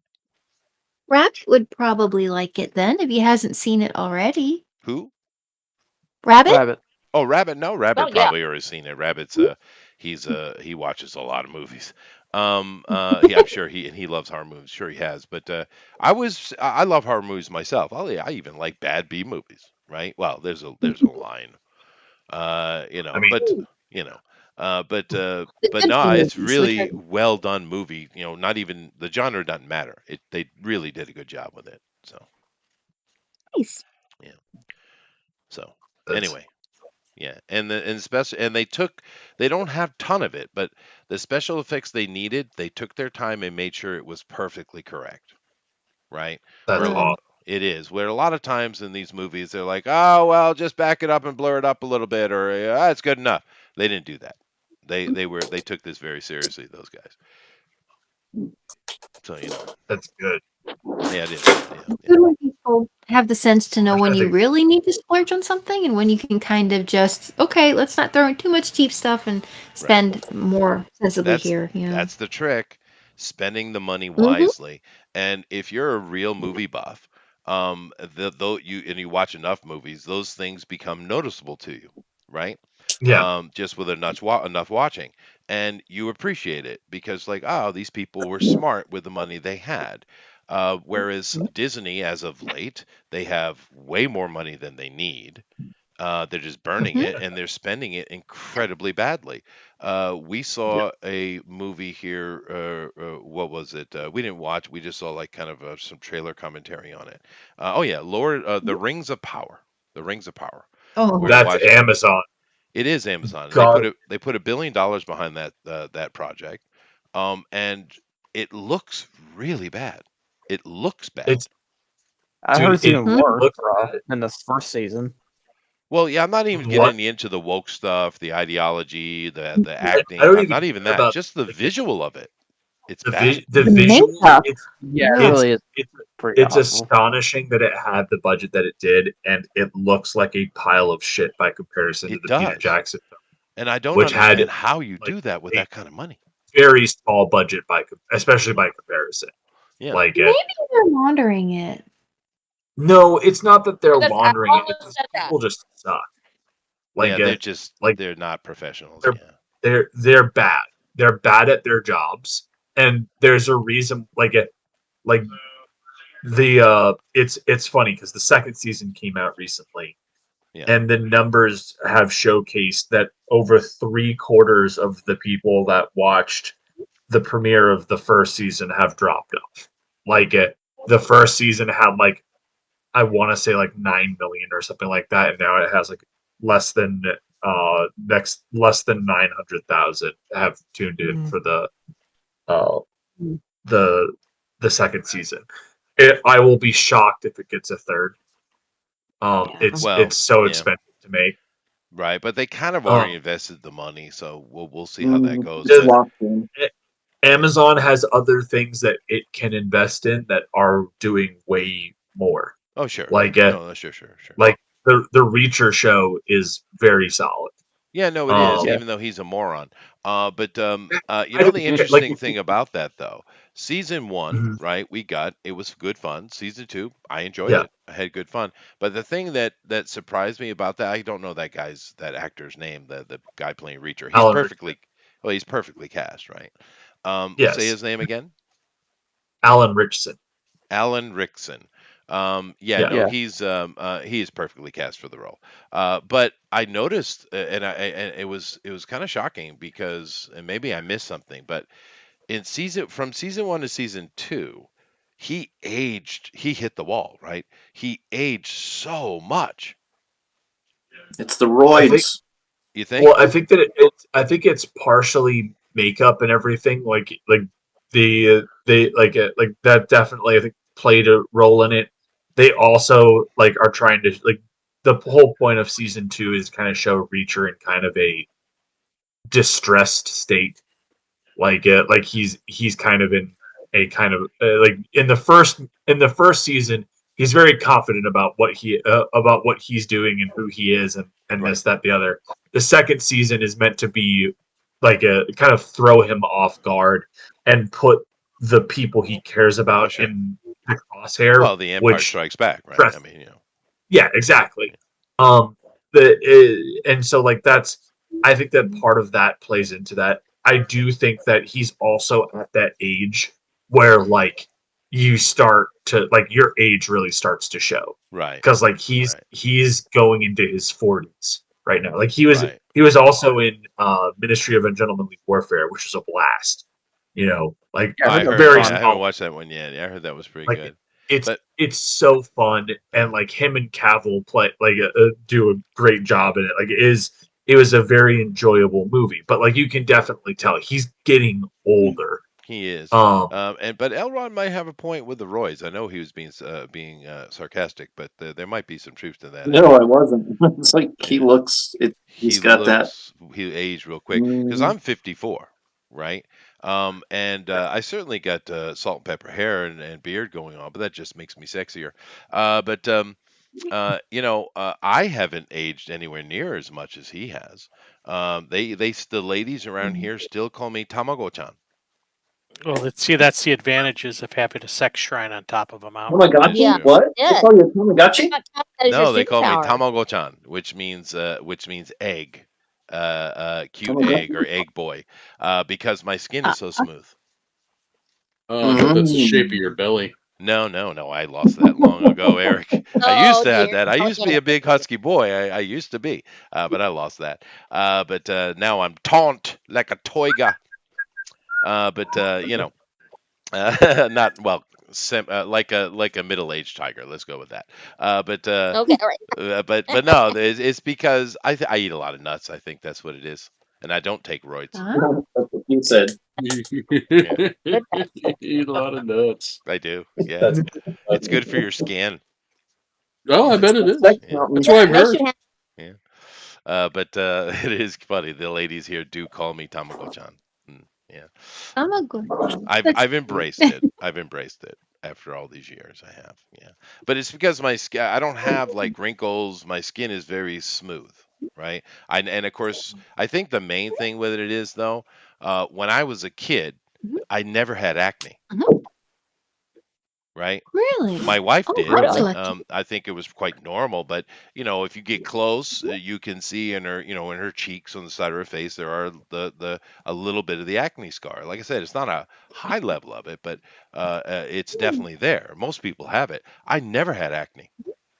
I never did, Isn't and that and something? it is weird. And my son never had it either, and my daughter had very little, and it was only on her forehead. Well, I don't know what that is. I don't know what that is, but I never had it, and that yeah. Well, that's probably why, though, because I don't have those scars, right? Which most humans do. Of Hmm. course, James Earl almost is that his name, Eric? Edward James Edward almost. James almost. Yeah, the Yeah. Miami Vice guy. He had an extreme level of it, but it made him wicked cool and famous. Alan's uncle. Oh, really? Oh, that's right. Yeah, Yeah. no, that's Alonzo. There you go.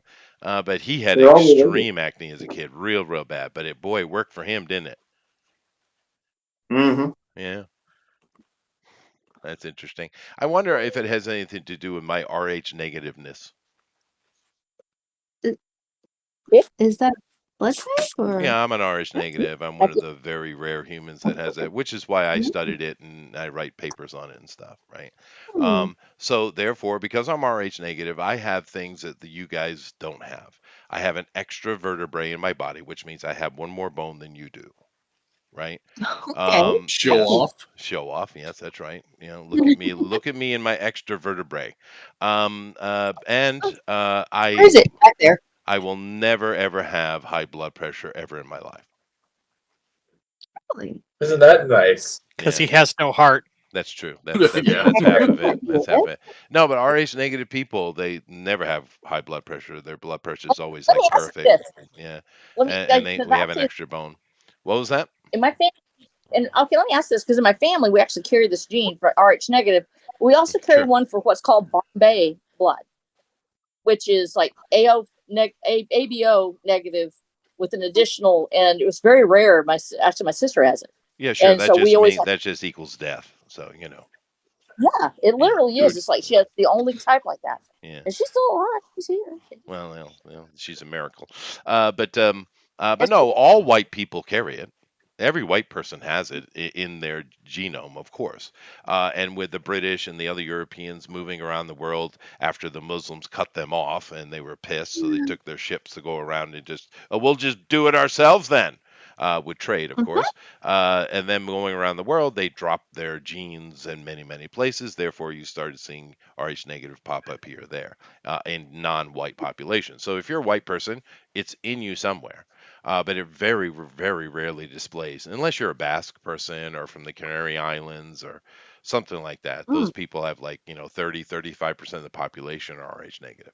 But in general, it doesn't pop up very much, but it is there, and it's also which I do love this, by the way, because one of the frustrating things of being involved with anthropology, now I'm tangentially so because I'm just a translator, but um, is how often they want to debunk anything that doesn't sit within their worldview. However, when you ask them about Rh negative, they say, "Oh, we think it's extraterrestrial."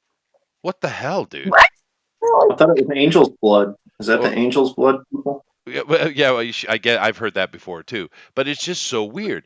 Anything that is mythological or spiritual or religious, they debunk. They hate it. They hate it with a passion. But then you ask them about Rh negative. Oh, we think it's extraterrestrial or not, meaning not from Earth. It's like, what the hell? What? Their answer is aliens came to the Earth. That's That's right. the But if you bone. put it in a different context, they will fight you all day. They'll sue you. That's No, what I'm the extra serious. bone is. It's in the grace. It's weird, I dude. mean, yeah. Why Couldn't they're you always just say, probing people. They're looking for that bone. Well, it is weird, but all human groups, there are 42 subsets of humans, and they all have their, advantages and disadvantages and things that are slightly different. You know how when we were kids and they say, under the skin, we're all the same. No, we're not. No, we're not. We're not. Heard anyone say that? No, well, yes, We you all did. That was our I feel- generation. Don't be a racist is basically what it means. Which that's a good Oh, that part. motto. I'm down with it. I But got older. We but it's were not it true didn't matter. though. It's not true. Plug in. We're all very very different, right? Like for instance, with the Oriental peoples, the actual almond-eyed, Oriental peoples. Obviously, they have almond eyes, therefore that's different, right? And the reason they have that is because they were plains people where there was a lot of snow, and the sun reflecting off the snow will blind you. It's called sun blindness, right? But those shape of that eye, it blocks it, and therefore they don't get snow blindness. That's why their eyes are like that. But they also have another anatomical difference that's advantageous to them in some way. I'm not sure what it is. But anyway, you know how you have an Achilles tendon? Now, if you take and you try to put your feet flat on the ground, completely flat on the ground, and then put your ass on the ground at the same time, try. I'm wearing Right? heels. You Hey, can't do it. You it's not okay. physically, anatomically can't do it, but they can. Okay, you're talking about putting your feet flat on the ground and then sitting on the ground. That's right. With your feet flat and your butt on the ground, you cannot do that. Anatomically, you Wait, I'm cannot doing that do right that. now. What are you talking about? Wait, Uh-huh. okay. Yeah. So then you cut your Achilles tendons then. But the Asian people, their Achilles tendon is longer and different than ours, and therefore they can put their feet flat on the ground and their butt at the same time, and they do it a lot. When you travel out of Asia, It's you see it because a lot. they got alien in them. That's probably what it is. They're vampires from The the Hoppy. vampire. Now I'm going to go with that. But isn't that weird, Eric? Though that these, you know how the archaeologists are, right? Anything that is slightly mythical, they jump on it and they hate it, right?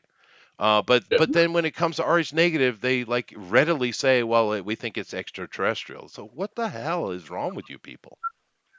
Okay, I just did this thing that you talked about. So that's really cool because I'm 61 and I got on the floor. Mhm. So you weren't hearing me. And I still got back up. That's very important. That's You made it good. That faster. is what important. It gets hard after about 56, I hear. Yeah. But yeah, so putting your feet flat on the floor, but that also can mean you have EDS, which is what our family has. So with our Ehlers-Danlos. Yeah. So yeah, I'm able to do that because I'm double jointed. Well, but in general, each human, each of the Yeah. 42 groups, have something slightly different about them. It's pretty normal. And then you also can see it in larger group sets as well. Like if you're northern, like Scandinavian, Germanic, maybe a little bit of the Gallic people as well. Those people don't need sun to produce vitamin D. They produce it naturally in their body. All other humans need the sun to do so. Every group, like I said, has differences, and it's quite fascinating. That neat. Wow, that would make differences for nutritional requirements and stuff like that, wouldn't it? Well, sure, but It that's also does. why the white peoples were able to sail around the world and do it successfully, and everybody else that tried it died because of scurvy. Really? Sure. Because of vitamin C? Irving, Or arr. Well, you do need They vitamins and produce stuff, lemon. and they would They bring produce lemons lemon and juice. yeah. yeah. But the vitamin D issue, Mhm. because if your ability Mhm. to produce, if you're producing the right amount of any vitamin, it induces other vitamin buildup, right?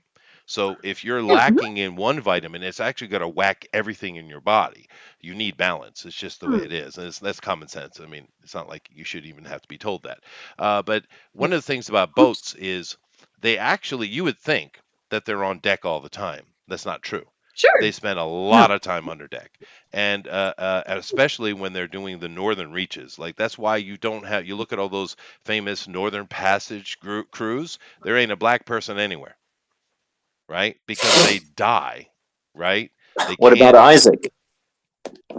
That's a story, dude. But if you go south Mm, into the warmer waters, you see all kinds of colors of people, of course, right?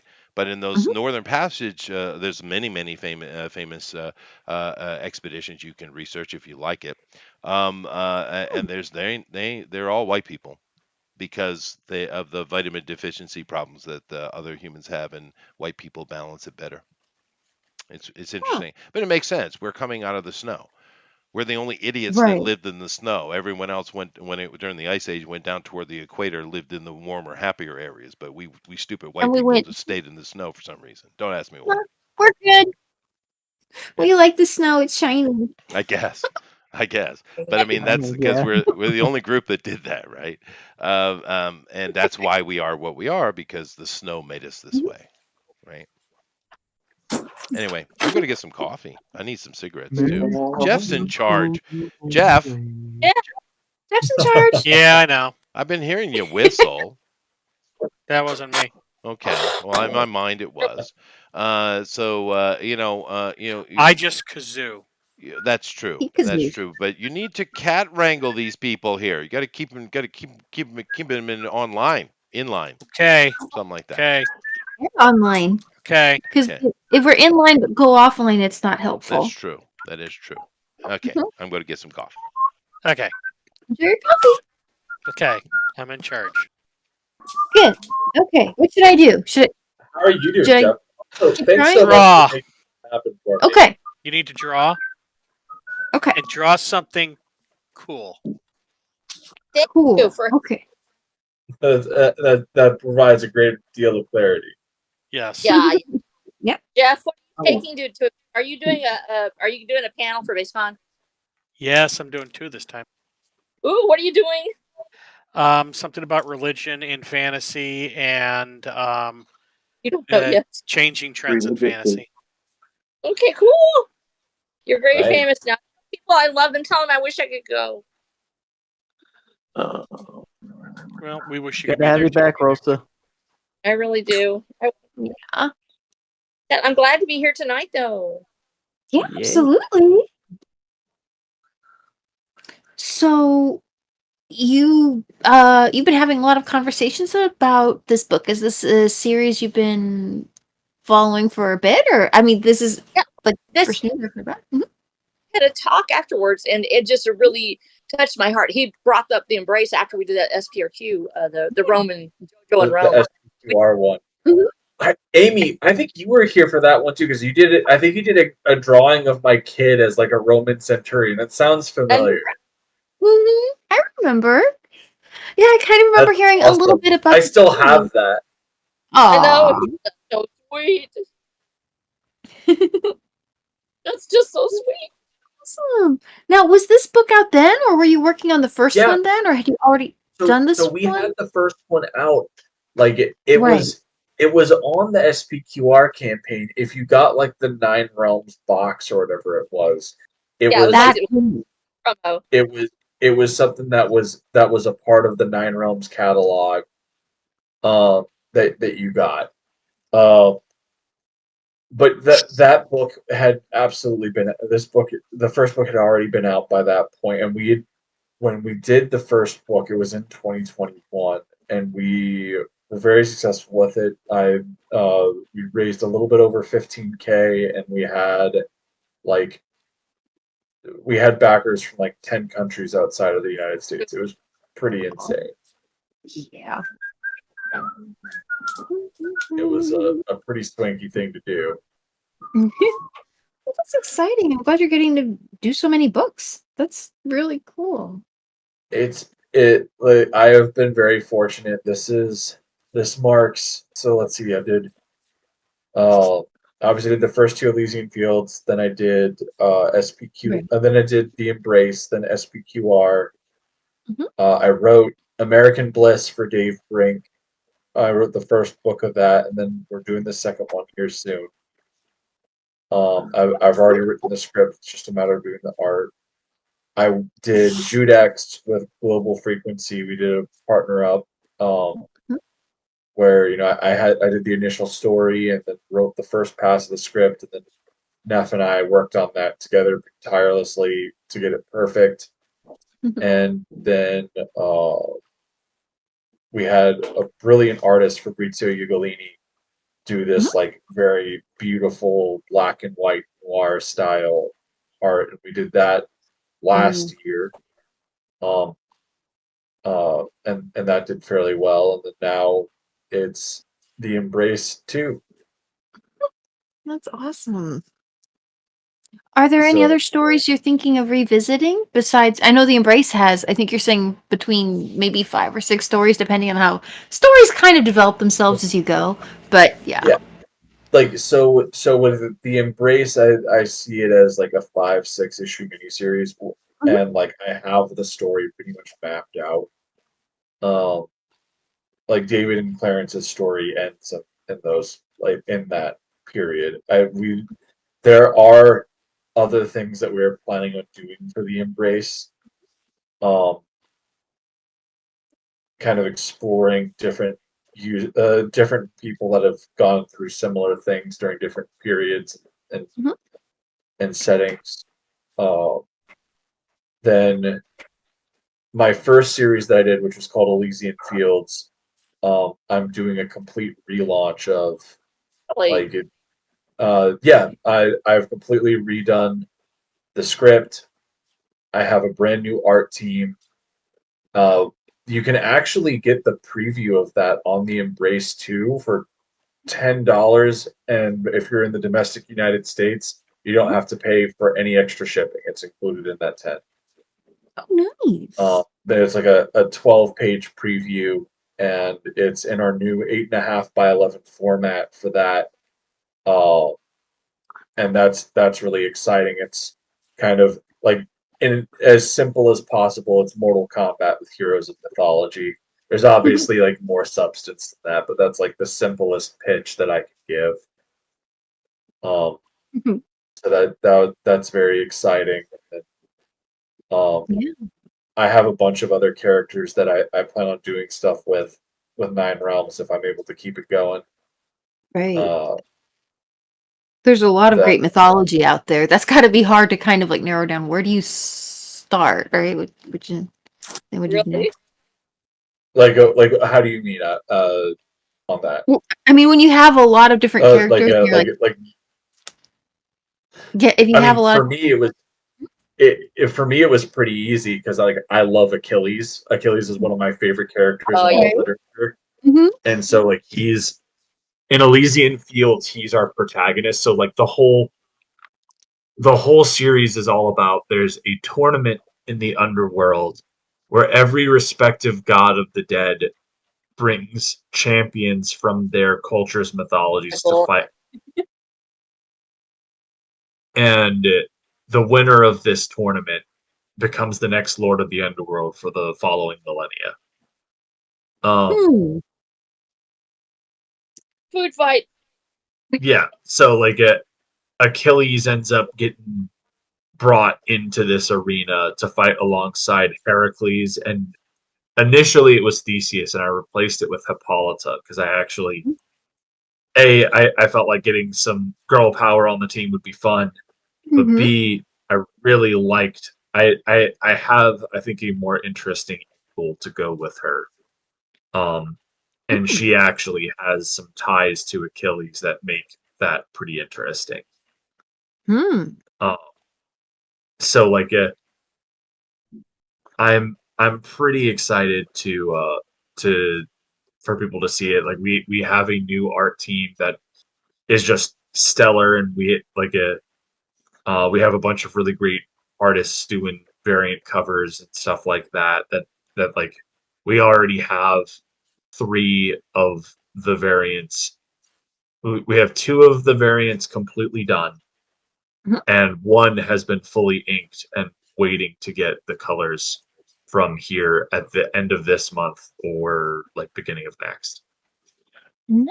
So it's exciting. We'll be launching that March of next year on the 5th-year anniversary of when I did Elysian Fields issue 0. So That's amazing that you're able to get so many stories made in such a timely manner. And it seems like you have a pretty tight crew, but I guess if you have a good click and work together well, that can help. well, I mean the big thing with me is I've like Mhm. I don't work on with the same team on each book. I go out. I think probably one of my biggest talents that I have, like outside of being able to write decent stories, which Of I course. think I'm at a point where I can confidently toot my horn about that. I've been doing this for a while. And my books have all gotten positive acclaim, which is obviously what we want. Yeah. Um, Yeah. but And you have stories. like so it's not just like a one-off fluke for me. Everything that I've done has been pretty well received. But I do think that one of the things that I have a very innate talent for is I have a good eye for talent, and specifically Mm, targeting it for a project that I'm working on, right? yeah, that's If true.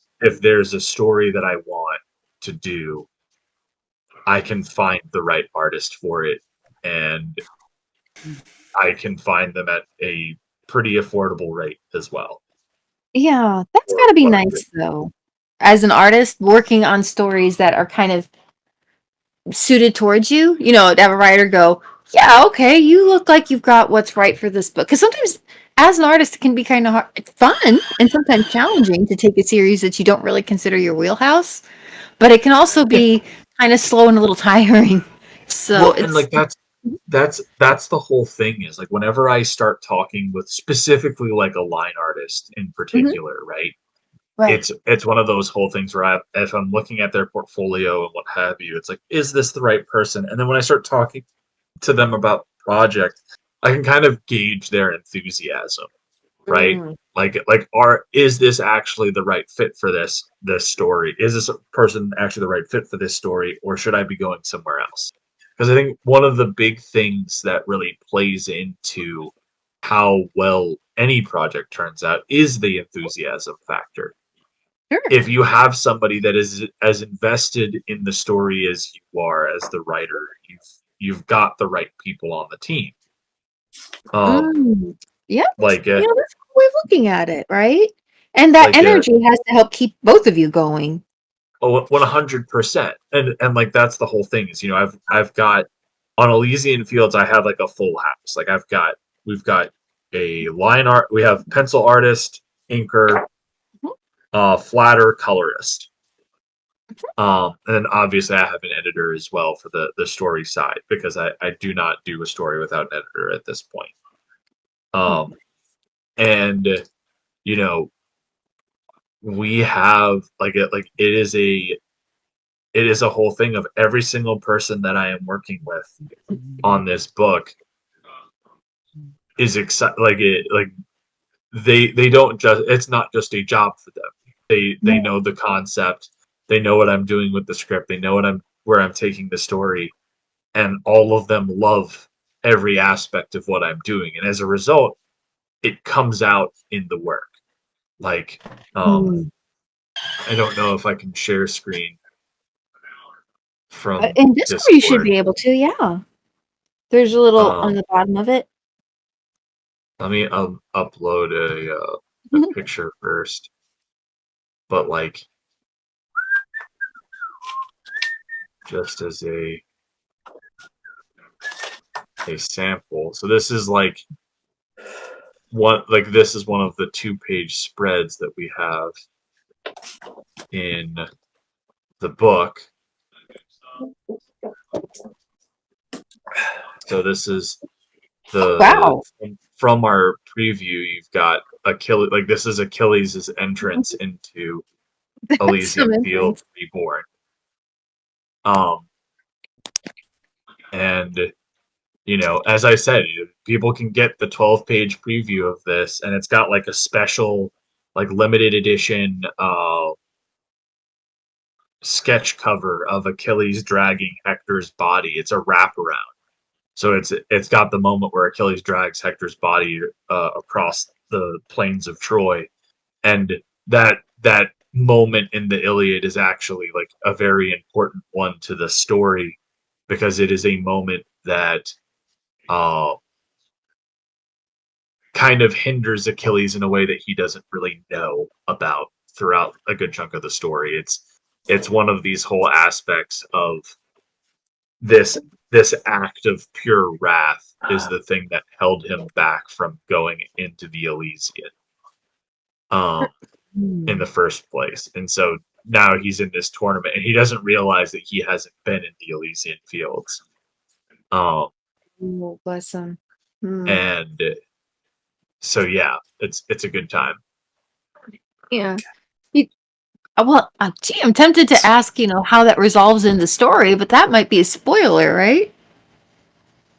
Like, I mean, yeah, it certainly would be. And the answer is that, like, without giving spoilers away, the Achilles is going to obviously eventually find this out. And one of the big things that Achilles is dealing with throughout this tournament is, in life, he was a guy completely driven by glory and the fight. Yeah. In his death, he was kind of trapped in this eternal memory of him with Patroclus training with Chiron. Like it's this completely, peaceful memory that he doesn't want to leave. And so the whole thing is he going to be able to forsake the demon that haunted him in life, or is he going to be able to overcome it, or is he going to be or is he going to succumb to that demon once again? It is one of the things that we do in this preview is we kind of showcase him fighting an opponent that is a menacing dude, but he's nothing to Achilles. Like it's just another guy. And so Achilles is going to be really put through the numbers throughout this book. He's going to be going up against people that are not just his equals, but are better fighters than he is. And he can't run into that a lot, I guess. Exactly. Like this was a guy that was the best of the Greeks. He was the best soldier that was there at Troy, and he had been told he was the best since he was 13 years old. Right. And he lived up to the hype. And now he's in a more level playing field with people that aren't threatened by him and kind of look down at him. Yeah, Ajax got the raw end of that deal, huh? I mean, Ajax couldn't hold a candle to Achilles in the first place. You have your fantasies, I have mine. You can have your fantasies, but I think somebody is an Ajax Telamon is fanboy. a beast. Maybe. Ajax is just my favorite. He's so But cool. I get it, and Ajax is great. But at the end of the day, who killed Hector? Oh no! Achilles and his ant warriors were badass. They were very badass. Yes. Yes.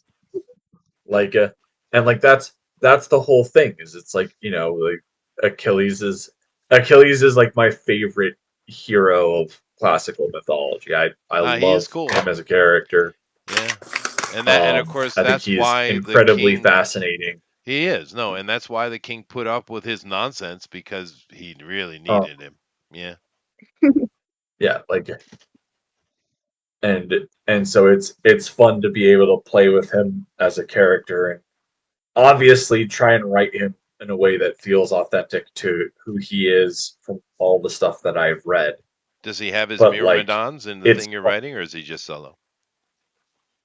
so you get to see him fight alongside the Myrmidons at the beginning of the book. So like the Oh, book that's kind cool. of opens up and you're seeing his final battle at Troy, right? And so you get to see the like you see him fighting King Memnon of Ethiopia, Mm-hmm. and then like you know, spoiler alert, he wins.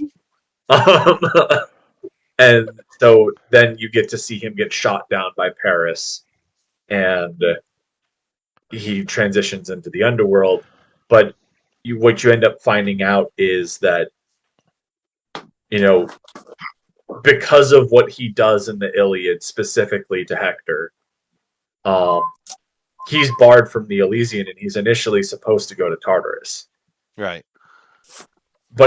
But his mother goes in on his behalf and brokers a deal to instead trap him in an eternal memory. Um, Lady Celtic Moon welcomes you back, Chester. I thank you. Hmm? Yes, yes. And keep in mind, the Ethiopia he's mentioning is not the Ethiopia that you know today. It's not the same I country. mean, It's actually quite a yeah, like mystery why the Kushites changed their names to Ethiopia. But anyway, I mean, yeah. go ahead, go ahead. I mean, yeah, like, and that's the whole thing. Is it's like it's this it's this whole deal where it's like we have a good time with this story, and like you know, he gets trapped in the eternal memory. Hades, after a long time, decides that he's going to break Achilles out of this little prison to fight the tournament, and win for it. Oh, that's And cool. he has his own reasons for doing that. And so he shows up in the arena, and Gilgamesh and Heracles and Hippolyta are up against Gilgamesh and Enkidu, Oh, that's a and pair. and Achilles kind of steps in, and Hippolyta's having kind of a tough time dealing with Gilgamesh, and Achilles steps in on that fight, Right. Well, as you would. and that's where like, kind of the first I mean, issue he takes cuddled off, is he this, cuddled you know, lions. confrontation. Yeah. I mean, yeah.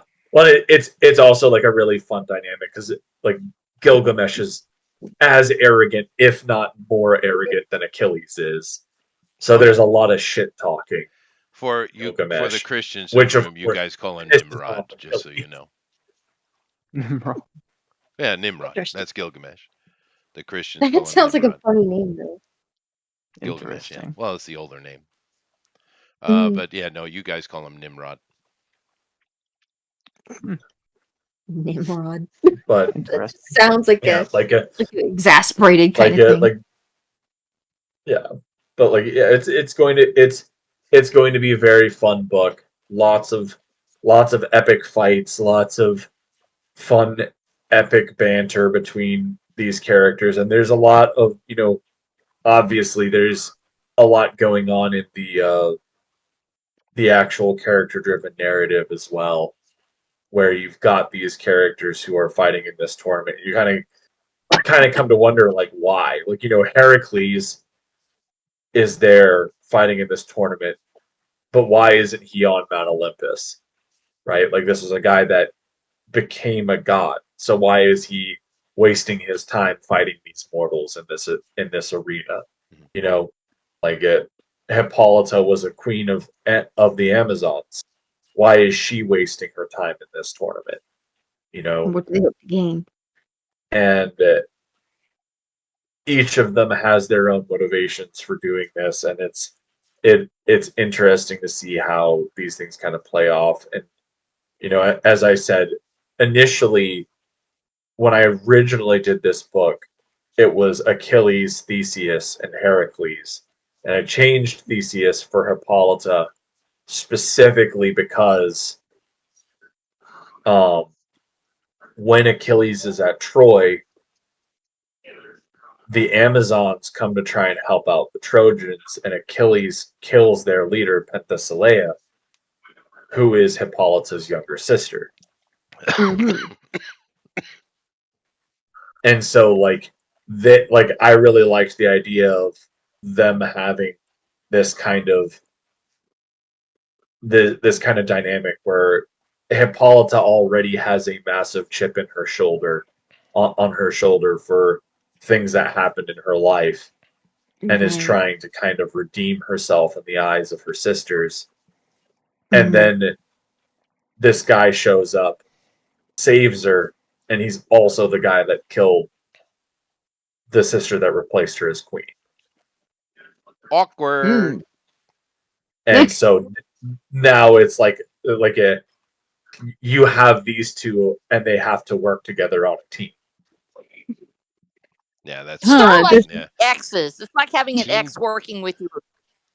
Team Yeah. dynamic stress. Yeah, and next, I've never had that happen to me. I've never had to work or continue interacting with an ex. But then again, I've been married 30 years, so It's not fun. Good. and you're in the country.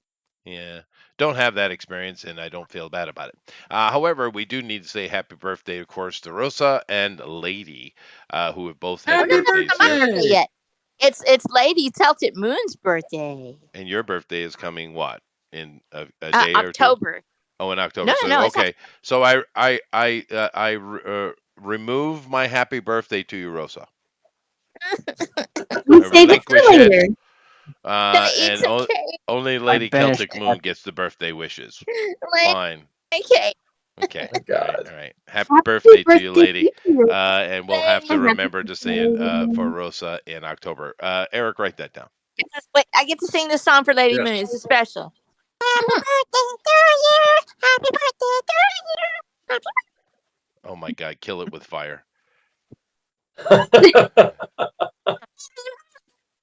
I'm glad we're having mic cutouts. Every damn Christmas, my grandmother put on that stupid chipmunk record. Oh Dude, God. I learned to sing that way just to bother you, Chester. Thank you very much, It was Rosa. But no, the Chickmunk Cheater. Christmas she just did is very much the Mariah Carey "All I Want for Christmas Is You" of the past. Oh Have God. you ever heard that Mhm. song by Chipmunk? Of course, I've heard it. My grandmother played it every damn Christmas. Or she played the Mariah Carey version? No, the Chipmunk version. Dude. Oh, the Chipmunk Yeah, version of that Mariah one, Carey's even Dean worse. Martin. There was some Frank Sinatra songs. What was the that guy? What was that? Guy? That's Bing Crosby. Bing It's Crosby. Oh my God. Boo-boo-boo-boo-boo. That guy. But however, there was another one that always got played, and it, Andy, dang it, Andy, whatever his face. It's Moon yeah, River. there were a bunch of them, but there was one Oh, that Andy was Williams, yeah. spectacular though, and that was Bing Crosby and David Bowie. My goodness, what a great song! Yes. Oh, Oh, my that was gosh, a that good was one, yeah. freaking awesome. That was killer. Anyway, it's time for me to play the trailer because we're going to be coming into stopping the artist here momentarily. So I asked the same question of you, Michael, that I asked before, and I ask every other indie person that comes on here. Am I going to like it? I think you are. Okay. All right. I have promises, Eric. Write that down. All right, All right. here we go. Mhm. It's very Here we simple and it's short.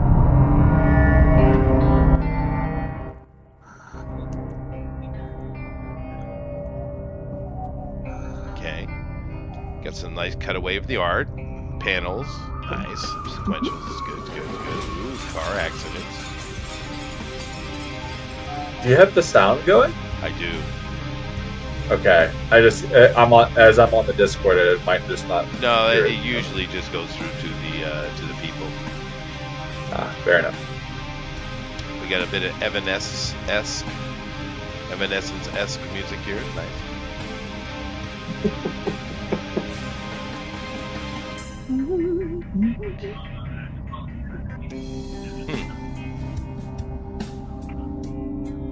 Who did your music? Where'd you get that from? So I had this trailer was done by Good Stuff, and that's actually like a copyright-free track that they found. And I need to get it from them because it freaking rocks. It is good. Yeah, like I said, it's very Evanescence or maybe some later Halloween or something like that. Yeah, no, it is a pretty good trailer. It's not too long.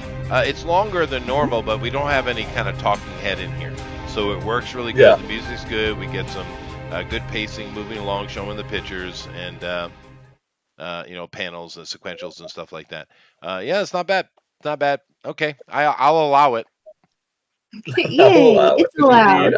I'll take that as a W. Okay, but Yep. now I mean, most of the trailers we see are fine.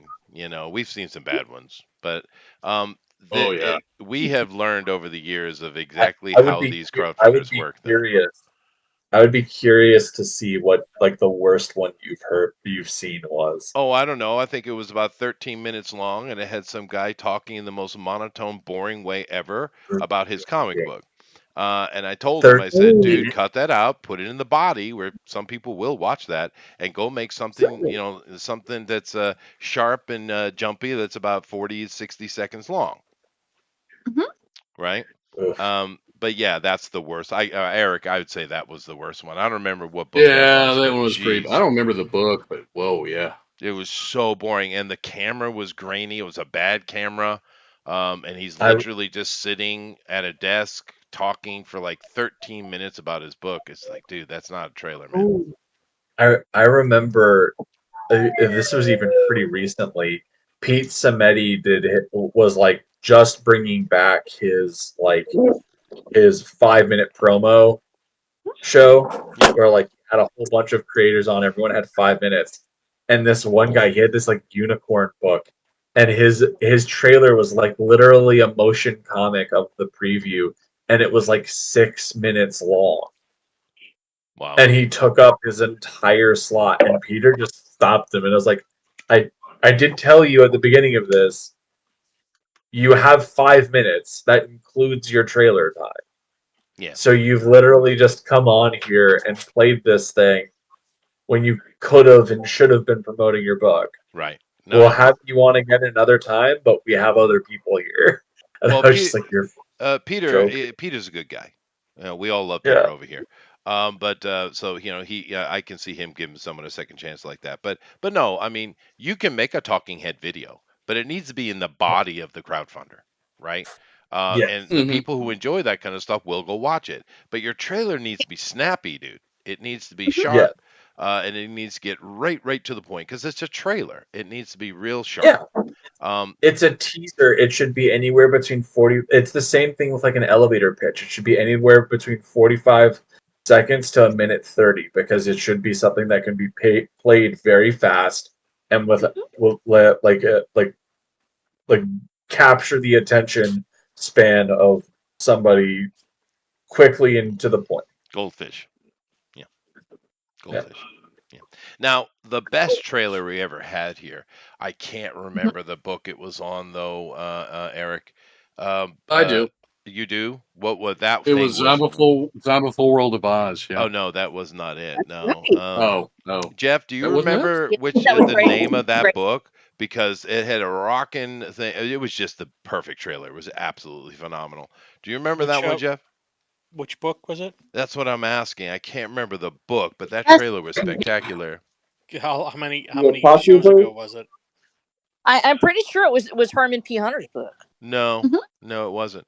I'd say 100 some odd episodes ago, or more, maybe 130 episodes ago. Canadian Shield?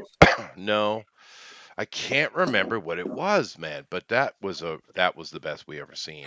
Was it Cyberfrog? It was Cyberfrog, wasn't it? No, not no, Pistol Shrimp. Maybe it was T-Bird and.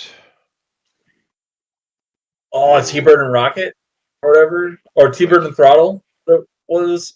I can't remember. It's T-Bird and something, and it was a pretty solid book too. It was a pretty solid book.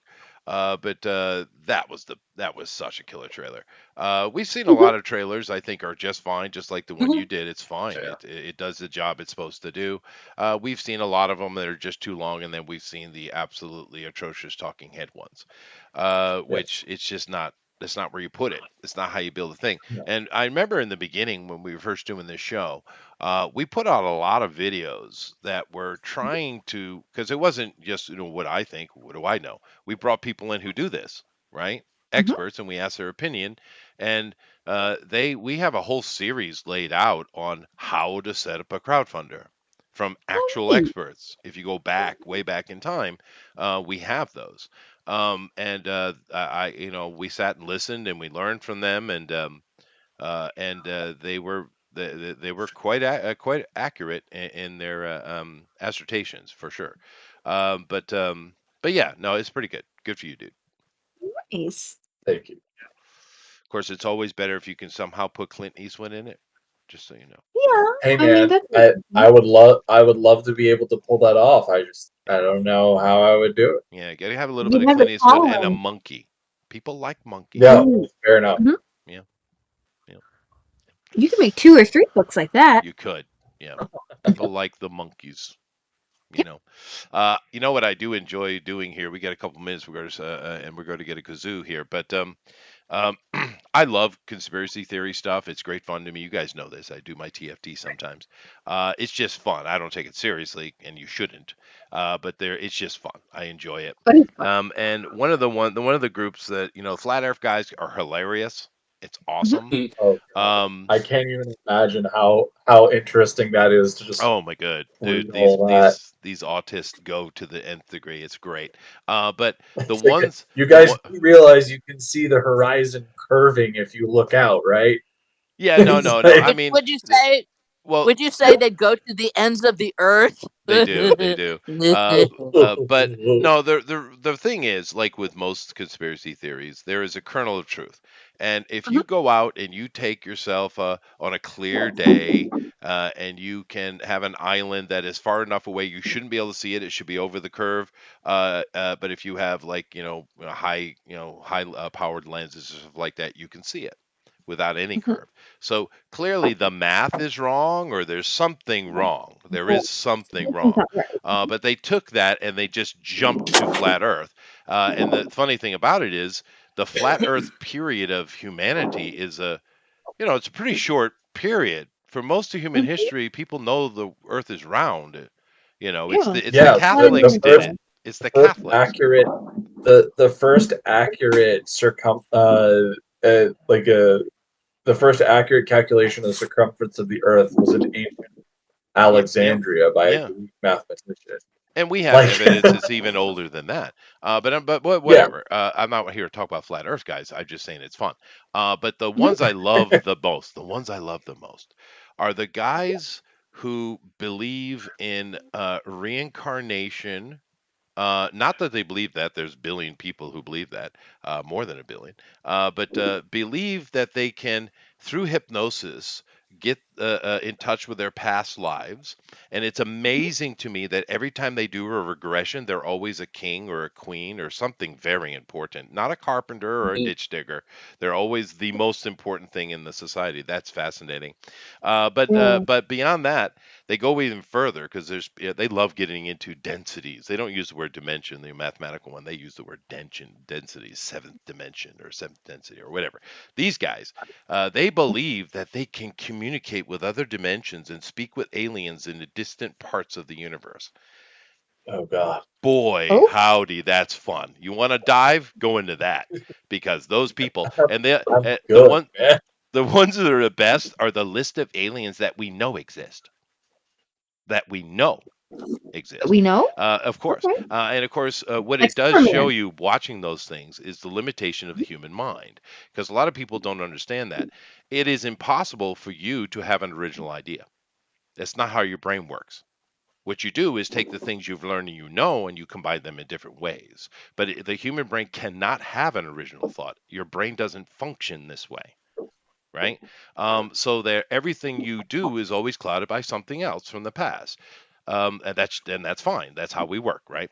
Amazing. But um, if you look at all these aliens that supposedly that they know exist, they're all amalgams of things we know, right?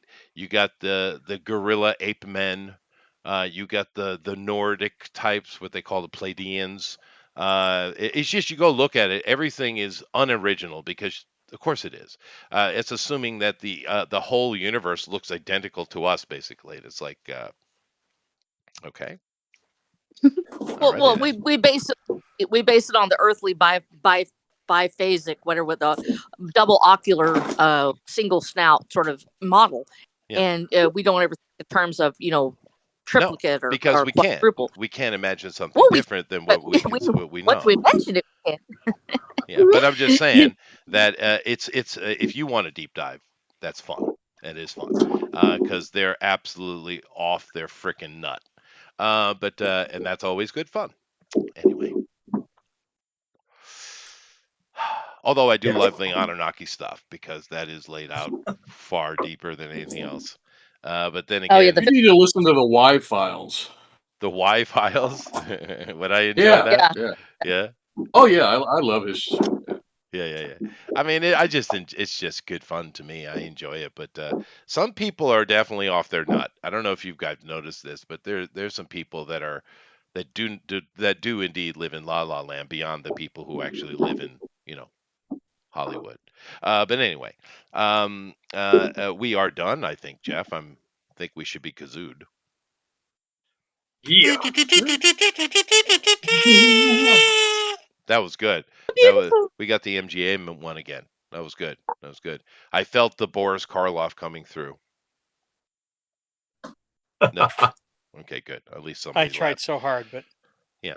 No, I like it. I appreciate your effort and your work. I can see the practice. It's you're leveling up. It's good.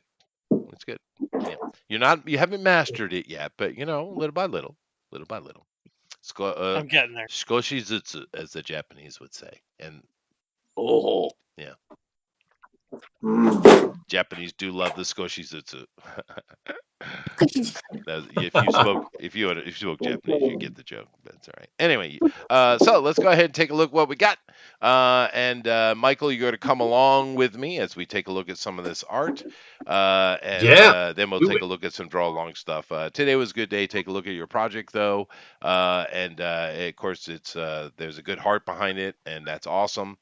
So definitely go check this out, everybody, and support what Michael is doing and his team. Yeah, make it a success so we can get more. Anyway, Michael, we're going to come here and take a look at Amy. And Amy was doing Yeah. something, then she stopped doing something, and then she went doing something else, and then I think she glued it together. Uh-huh. Yeah, I think that's what I happened. really like the direction she's taking with this.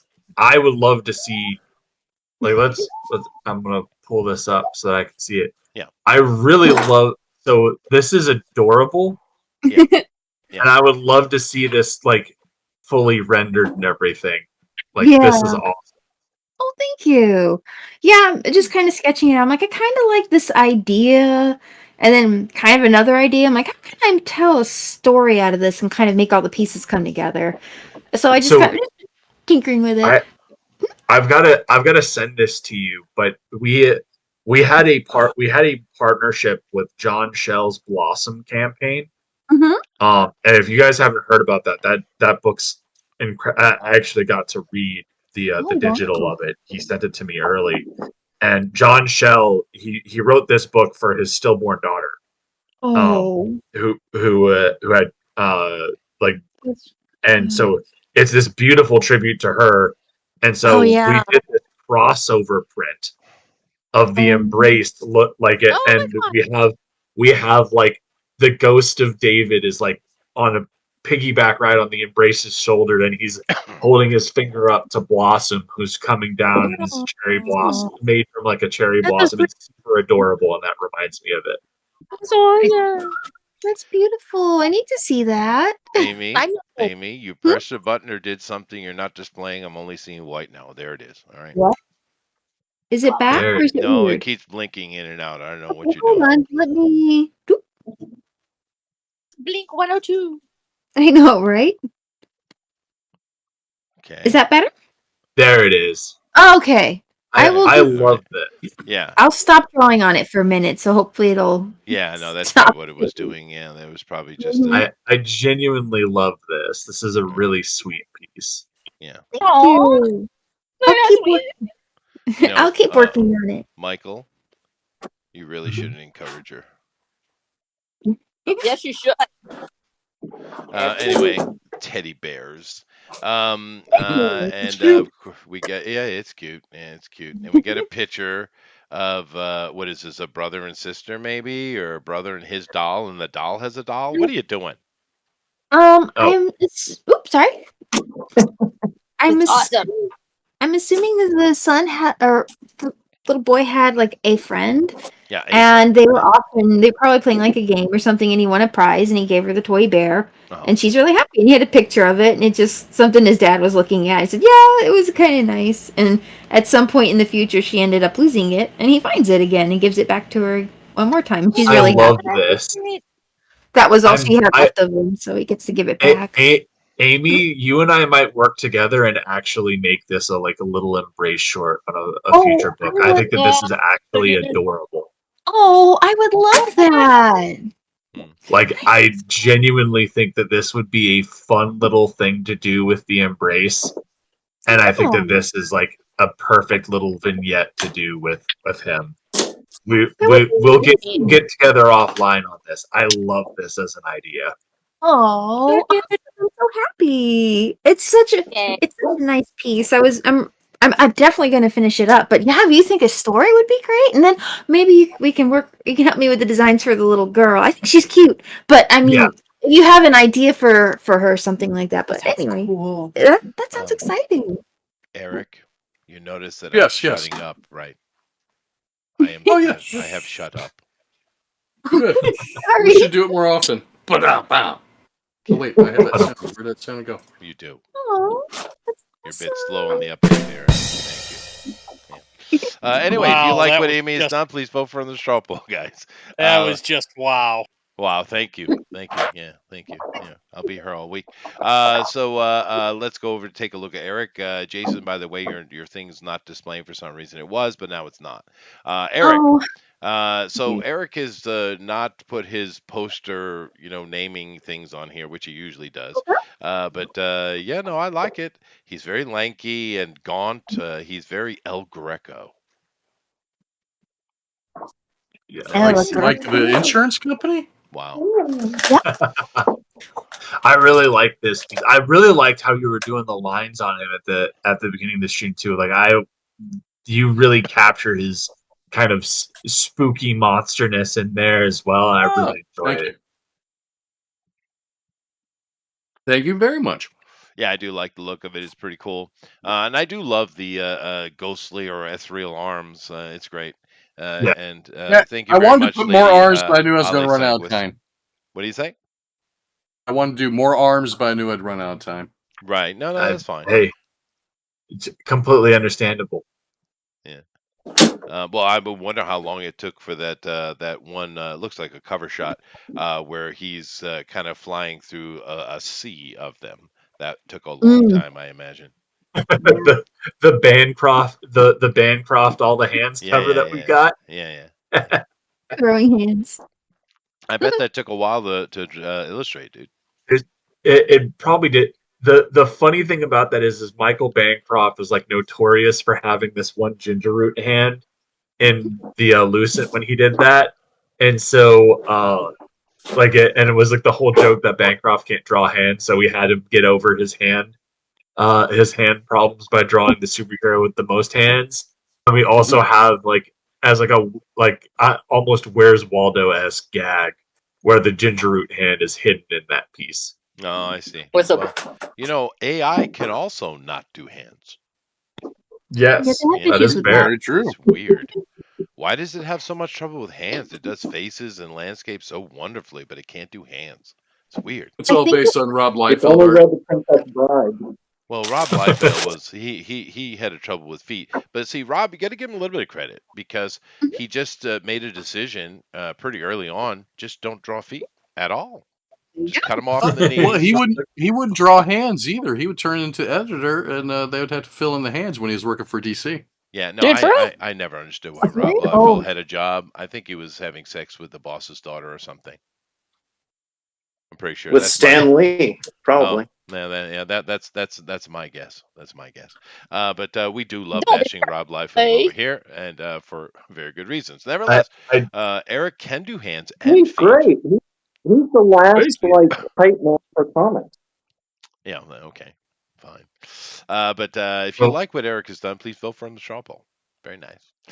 Let's go over here and take a look at Jason now, Mr. Motion. This is Michael, and he does work on black and white work here on black paper with his. This is awesome, man. Can you get me a scan of this? This thing's gorgeous. Yeah, I'm sure he's already It's not done something. finished yet, but yeah, sure, I can. Yeah, Yeah, I love to. I actually tried. This wasn't my. This was like Plan B, like because the first one I was trying to make what didn't work too well, so I just threw it away and worked and started on this at the last minute. Can I see the Wonka right there, real quick? Oh yeah, there you go. Wow, This is gonna be in the Wow. that is good. Yeah, that is good. fair. Yeah, and so this Oh, Willie. Insert. also drew that. Yeah. You know, when I was a little kid and saw Willy Wonka, the Chocolate Factory for the first time, I was surprised when I saw Gene come out because I thought only black people were called Willy. Oh my God. Wow. Gosh, Wow. no. Depends on where you Is that live. the name I of your guess. pimp? The racist side, huh? I thought he was gonna be a black dude. I was like, cool. I used to watch a lot of black dude stuff. Fat Albert was awesome. Love Because Fat he Albert. wore a velvet jacket and had a cane. Yeah. Well, Not all you know, pimps are black. wait, I They're didn't even white. notice that. You're right. He was a pimp. White folk. Oh my Yeah. God. That's a good point. He had a pimp walk, pimp cane, He velvety did. jacket, He did. He was. slanted You're right. hat, 100%. key hair. And he sold candy to children. Uh-oh. What? Mm-hmm. Mhm. Mm-hmm. Mm-hmm. Uh-oh. But No one saw all those little jokes girls aside, again. one of the best Out. performances in movie history, by the way. Yes. Oh yes, by far. Yeah. I love his Oh, mischievous nature. Gene the Wilder, river dude. scene. The Yeah. river scene is the best scene for terrifying anyone ever. Yes. Like you're Hell, thinking it's all fun yeah, and games murder. until they start singing and that chicken head gets cut off, and that Yeah. was real. That was Yeah, back no, in the it days was. when you could. It was great. Oh, I thought you meant a goofus swoop. This right here is exactly the scene I used for that. It's like where he goes Yeah, that absolutely scene. nuts. Yeah. You know, another really God, good. Remember when I put you got a rifle, Charlie? Another really good. Oh. He's a side character, not a main character, but that gets overlooked at the amazing performance. There was a little movie called Chitty Chitty Bang Bang, and Oh, I yeah. remember watching it came that, out actually. long ago, which is Nightmare Fuel.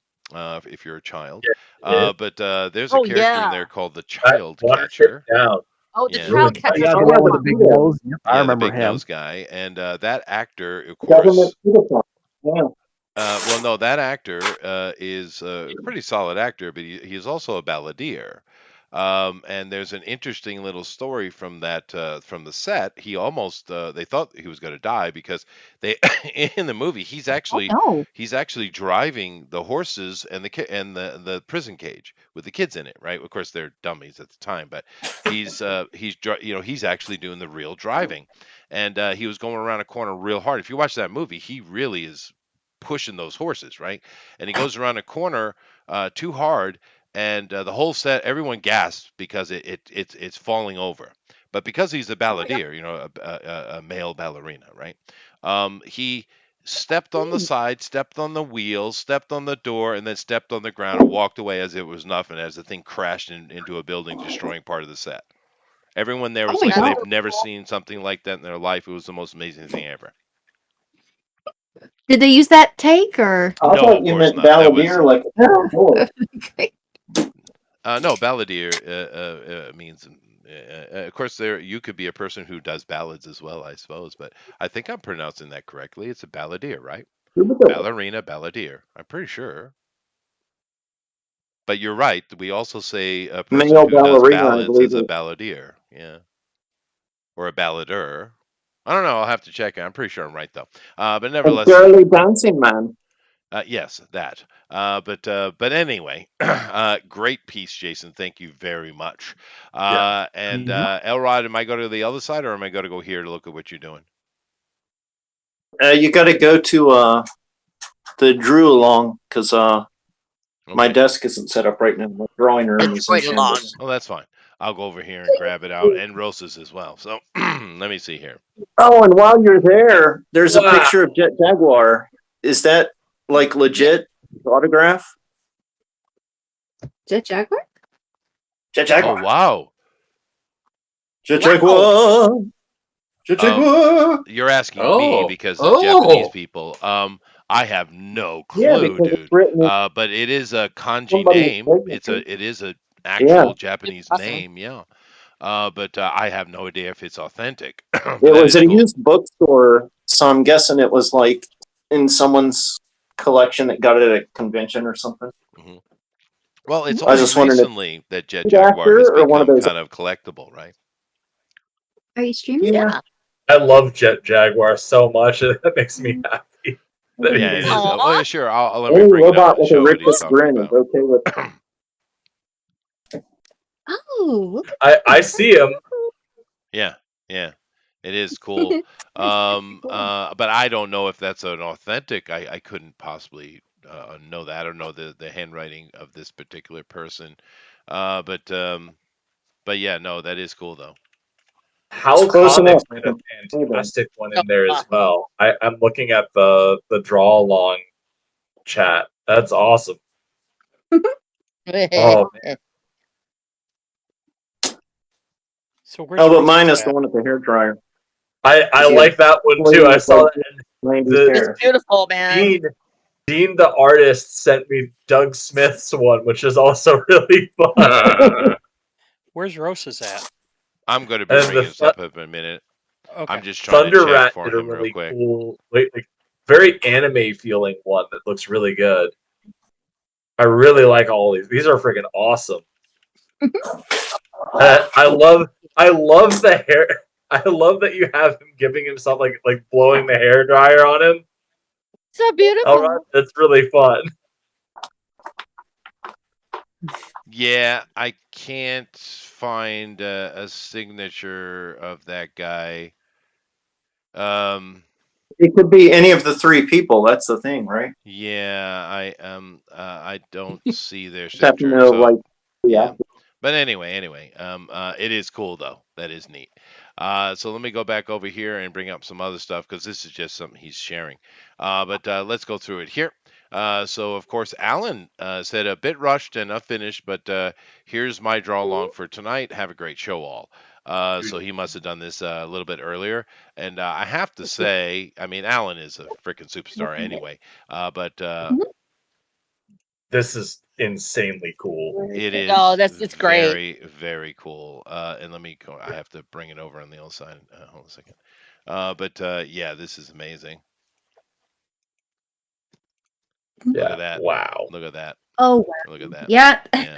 That's Oh, that's interesting. That is cool. I like it. And he went a bit darker with it, but it is kind of neat because I'm assuming the sun, being an ethereal being, has his moments of confusion and angst, I would assume.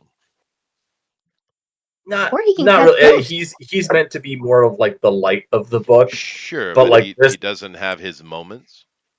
I mean, yeah. In the second book, he definitely has some stuff that the second book is very much our Empire Strikes Back kind of Right, feel, where it's like the when I sent the artist and the editor the second book, they're like this is an improvement on the first book in every single way. Everyone is going to hate you for how you ended this. Right. Yeah. Like, This is a struggle of duality that Alan's got going on here. It's quite sophisticated for Alan, actually. He usually It's does very. Mexican Spider-Mans. You know, I loved This his is- Mexican Spider-Man, and no one can touch it. it is awesome. this is really good. That Mexican Spider-Man one was one of the funniest ones I ever seen him. It was cool. It was cool.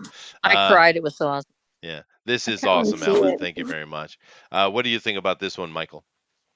Which one? The Doug Smith? No, the Howl comics, the one we're looking at now. I'm sharing it. I think that the Howl Comics one is fantastic. It is. It is.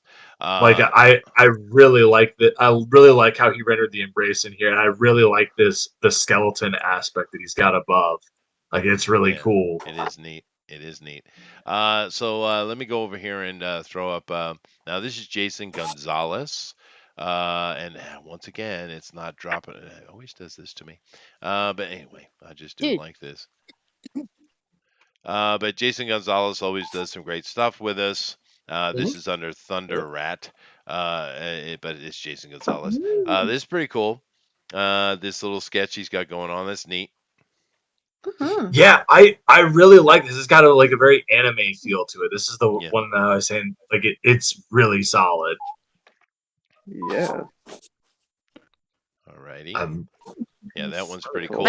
Elrod. Elrod. Here's Elrod's name. I love this with the hair dryer. Yeah. That's fantastic. His son embracing dad. Aww. Yeah. Now, when you guys doing a character design, you put a star on the chest, and you put I don't know what form of domino mask this is, but it's some form of domino mask. When you are making those decisions, why the star and why the specific mask shape? Why? So the star actually doesn't. It's not just a star. There's like a slash that goes across the top and everything like that. And so I don't want to give there's actually plot details on why that emblem is what it is, and you find that out in the third book. Yeah. But it has a specific meaning. It's one of these things that I actually when we were initially doing the design. I wanted him to have kind of a superhero style emblem on there, right? And I ended up we decided to do the star and the slash initially just because it looked good, and then I came up with an actual lore reason for it. Yeah, and it's really good, and I don't want to spoil it. Then don't. How about the mask? The mask, it was just a whole thing of we wanted to have something that evoked kind of the energy of Spawn and Spider-Man and the Crow, and so we kind of blended a lot of that stuff together to make the eye the design that goes around his eyes. Yeah, no, that's cool. That's cool. I think I am correct, Elrod. They do call that a domino mask, right? Domino masks are more of the things that that you saw Bucky Barnes wear in the golden age of comics and stuff like that. Like the Shadow, stuff like that. Oh, okay. Well, the Shadow just wore a scarf over his. Oh, no, I didn't mean the Shadow. I meant the other guy. Black Terror. No, but yeah, I get what you mean though. The one that the Phantom.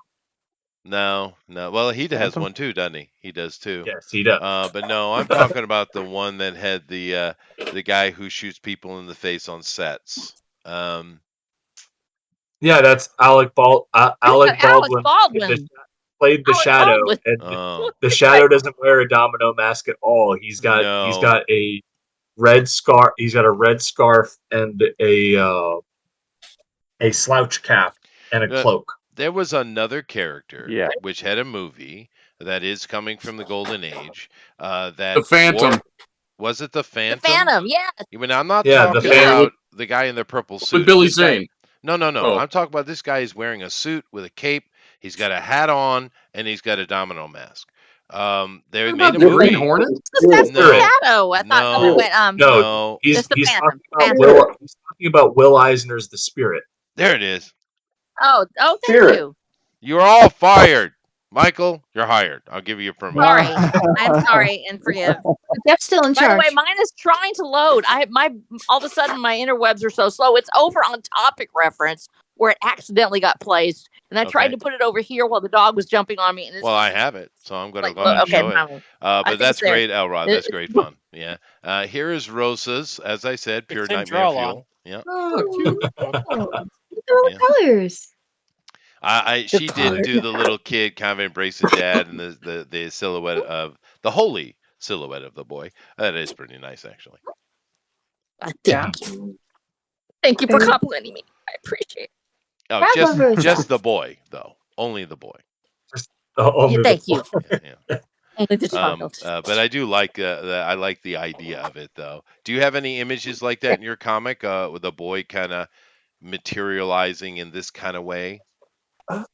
Like so the way that we generally there's a moment somewhat like that, I guess, in the first book. Yeah, it's where, in the like, first. Actually, it's where it Yeah. finds him. Because Clarence shows up at the parking lot where everything happened, and then David shows up, and then they kind of come together, and he gives Clarence the vision of everything, and there's a moment kind of like that when they come together and hug, and they you get the That's initial. actually where it came from. Was from the first one. So I get it. No, that's cool. It's a good idea, actually. It's definitely what you can see a scene of that happening for something traumatic just happened or something like that. It's pretty cool. I noticed, Michael, that you tagged Andrew's picture. We did Berserk last week, and if you like Yes. Berserk, this I- is I the have- quintessential picture you could possibly make. Andrew killed it. Yeah, no, I know. I saw it, and I was like, that is freaking great. And It like, is. not only do I like Berserk, I have 1, 2, 3, 4, 5 Berserk statues. I've got you've gotten most of berserk for Berserk. I've got most of the leather bound collection at this point. I think I've got over half of it. And I've got like all of the anime adaptations, even the bad ones. Yeah. But I Like, mean, you got the rise of Evil Griffin. You have the sorrow of Casca and Guts stuck in the Yeah, no, middle. this Yeah, it's piece is amazing. fucking great. It is freaking Like- great. Yeah, it is. It I is. was just like, But let's go ahead and jump on over and take a look at what Doug did, and also take a look at our Twitter. It's the only time every week I ever look at Twitter, by the way. So let's see. We always look to try to find something fun. Okay, girl in a tight pants, swinging a sword. I might be done. Yeah, maybe. No, it's pretty lame though. It's pretty lame. Yeah, but awesomely so, right? In a way, but it could be cooler. It could be cooler. She's smoking though. Oh God. it's It's a all much- Pocari sweat thing. Of course it is. It's a Japanese energy drink like Gatorade. Anyway, Oh. let's see here. He's gonna do the thing. Ah no! That's funny. That's so otaku. That's perfect. Let's see here. Oh, they're touching through the glasses. Someone's got a disease. No, mom's a criminal. All right. That's not happy at all. Get him. Oh, we got mascot action. Oh, get him, Mr. Whoa. Mascot action. Come on. Can you do it? That's hard, actually. What he's doing. That's rough. yeah, kidding. That is hard, dude. Come couldn't even on. imagine. Oh, yay! You go, dude. That guy's in shape, man. That is rough what he's doing. Yeah, no kidding. Especially in that costume. Yeah, Fudge dude. that. Yeah, good for him, man. Good for you, dude. I don't know what team you're with, and it probably doesn't matter. Okay, here we go. We're getting the flip and broken neck. Oh no, he's all right. Let's Is that see. Rory? I have no idea what it is. It's No. BYU's mascot. Is a certified badass. He is. I agree. Let's go. Is there anything LQ? We got kids, self-closing doors. Okay. Alrighty. Let's see here. Nope. No. Wait a minute. Seen any puppies yet. Okay. I'm looking for puppies. They don't. We used to. Oh, here's a cat, and a cat and a kitten, and he eats him. Oh, of course. All right, perfect. Aw, little babies. Aww. She lost her kitten, so they got her a baby orange one. Aw, that's nice. Oh, this is a good movie. I remember this one. I love Mark. Treasure Planet Oh, so it's much. dude. That thing got Oh bombed yeah. for, and it doesn't deserve it. That was one of the last great Dude, practical movies they so made, man. it Yeah. it didn't really get bombed. What happened was it came out like right during the recession, and it was so wildly different than anything Disney had done, so nobody went and saw it. Yeah. And like, because Also, like the That's it's a Singing had shame. What That was was it? awesome. It was so cool like though. I loved it. Yeah. it's had a revival like since Disney Plus happened, and during the pandemic, people are like, "What's this Treasure Planet movie?" And it's blown up now, and I'm like, "You guys all fucking Good. ignored me years Oh ago." yeah. Yeah. No, it's really good though. It is really good. Chester, did you see what like the number one streaming movie in the world has been for the past 3 months? Uh, It's your favorite, Chester. Gods of Egypt. I love that movie. It's like the There's number one thing on streaming for like the last year. No, I mean, Like well, you people know, have discovered it on all the free streaming platforms. well, the thing is with that movie, It's like Gods of Egypt, Dracula Untold, and Solomon Kane are like the biggest movies now. well, Solomon Kane is an excellent Oh, movie actually. nice. But Yeah, no, it's the really thing good. with It Gods of really Egypt is. though, it is a fun guilty pleasure thing for me for sure. But it's also, if you read the old mythologies, it's the most accurate one I've seen to date. really? It's very much following the story because you got to remember, the further you go back when you're looking at the old god stories of the past, the more science fiction-y it gets, right? When Yeah, you get to the old Mesopotamian stuff, and keep in mind all those records from the libraries, those tablets, they are they classify everything. They say when it was written, what library it's coming from. They give you all kind of detail, like a Dewey Decimal System of the ancient lands, and almost Dewey all of what? those Dewey Decimal. Never heard of it. Okay, but they almost all of those tablets we get those stories from, like the Anunnaki stories, the Kemet ones, the Indian ones, stuff like that. All of them are referencing that they're coming from libraries from before the deluge. This is what they say, right? So we're looking at stories that are at least 13, 14,000 years old, right? And if you read those, they are super science fiction stories. They're very science fictiony, right? And Gods of Egypt, man, it lays it out like that. I love it. I think it's great. And but I'm racist though, I guess. I don't know. Well, Well, hopefully they didn't hire too many Egyptologists when they made it. Well, somebody knew what they were doing though. Someone had read the old stories. But it is interesting in all these kind of movies we see in many of the incarnations. Thoth is always a black dude. I'm kind of curious why that is. But you would know him as Mercury or Hermes, right? Uh, but yeah. um, but Thoth, they always make him a black dude, which is fine. It's interesting that they've kind of honed in on that character being a black guy for some reason.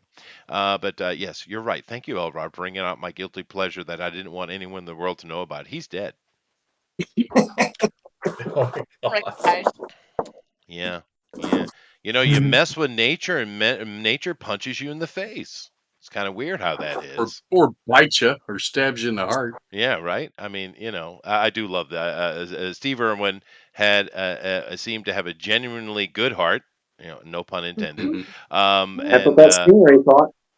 that's true. But he seemed to have good heart. He was a very happy man, a good man. He seemed like a legitimate dude, Steve Irwin. So Yeah. cool. Tucker Mhm. Carlson, who are you pissing off today, Tucker? He's good at that. He has fun. He has a fun In look. Russia. You're not allowed to be in Russia. Yeah, I guess not. I really wish that would stop. It's centuries I the know. Europeans have been trying to make Russia the enemy. It's like, why aren't we allies? We should be friends. Right? Absolutely. Yeah, there's no reason. Reason. Yeah. Anyway, I should probably do my job and stop looking at Twitter. This is why I don't ever look at Twitter except on Thursday because it's addictive. Anyway, I'll do my job. Yeah. And we're here to look at Doug, of I course. love this. Let's see. Here we go. So this is Blue Moon, of course. And yeah. I thought that was so good, and I like the little video that he put together with it too. I know, yeah, it always does. Yeah, Doug's great. His Tex Avery style is amazing. We do love it. But he's so good at characterizing things, and he put color on it. Good for you, Doug.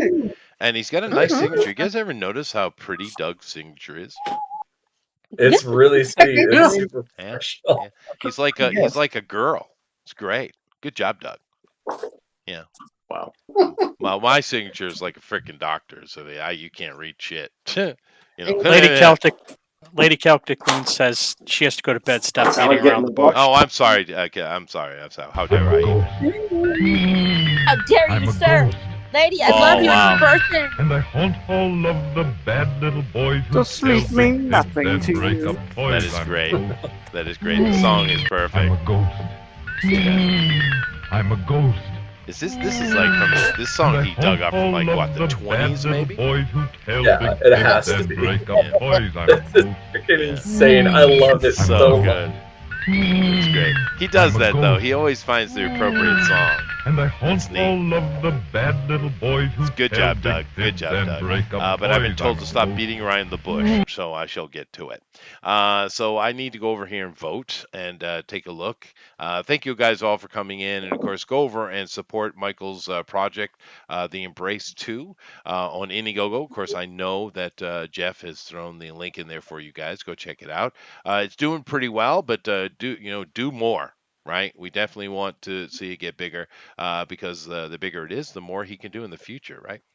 And that's always a good thing. And of course, once again, congratulations to you, Michael. I mean, that's awesome, man.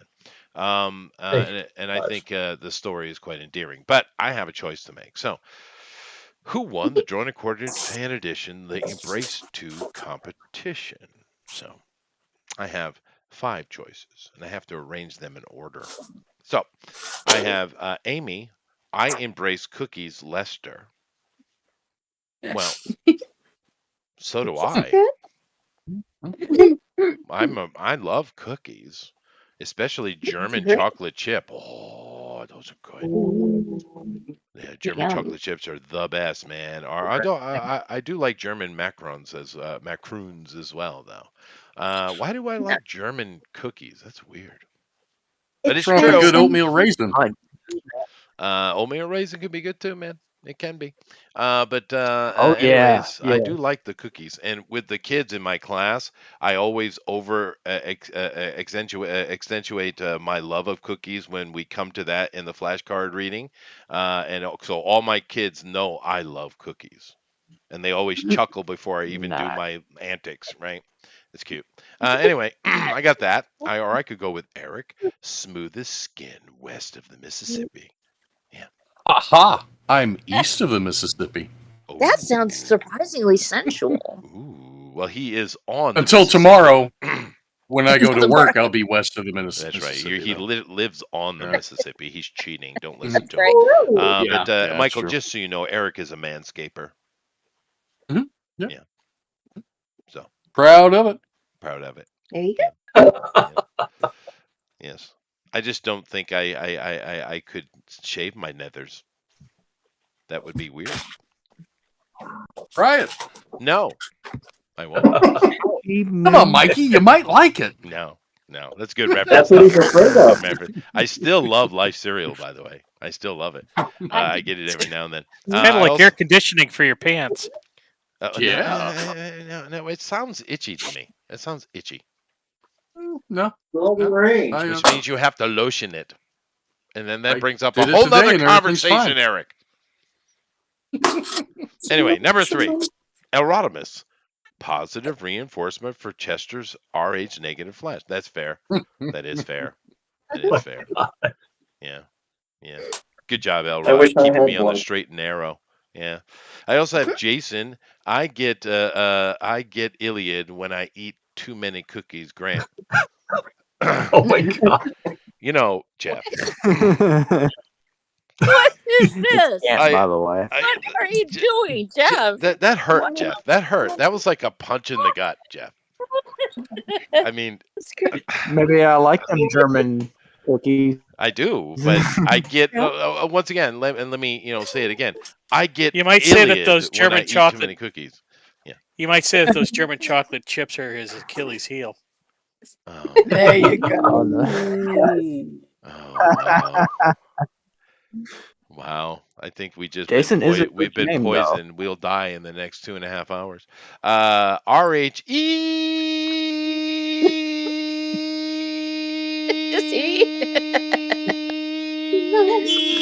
Snow. Sorry, I went a little bit Family Guy there. Apologize. But That's great. yeah, yeah. It's always just a little uncomfortably too long. It's perfect. It's good humor. It's good humor. Thank you. I Timing. appreciate that, Jeff. Yeah.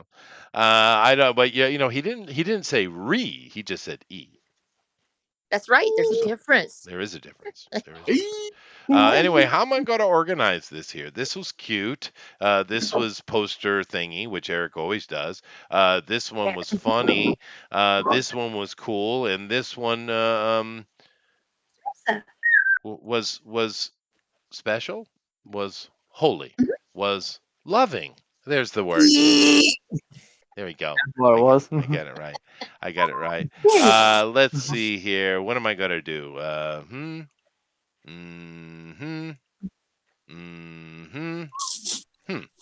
Done.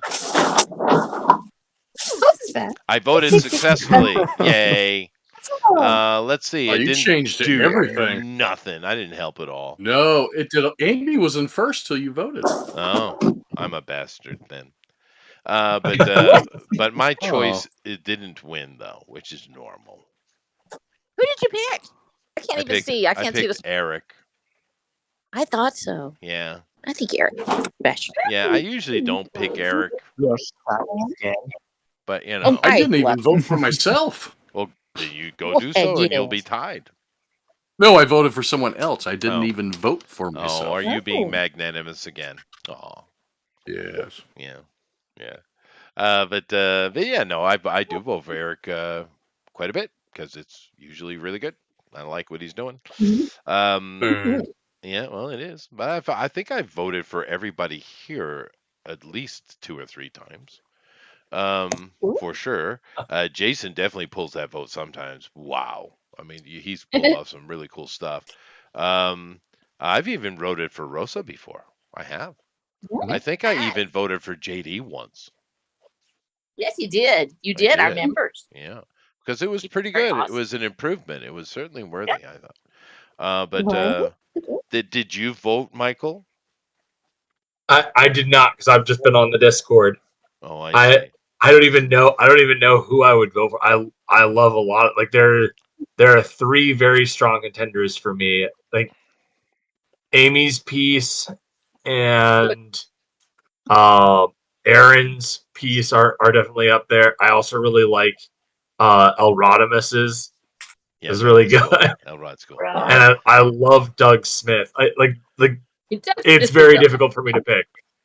These are all really good. Well, several of those draw-alongs are usually here, but they were at work or were doing something. Alan, for instance, which was really killer. But Alan has this amazing style he's got going on. I'm still, you know what I really want to see? You know what we need to have, Eric, one night because just for Alan, we need Cheech and Chong night. Oh, I was thinking just Mexican Spider Night. No. Cheech and Chong.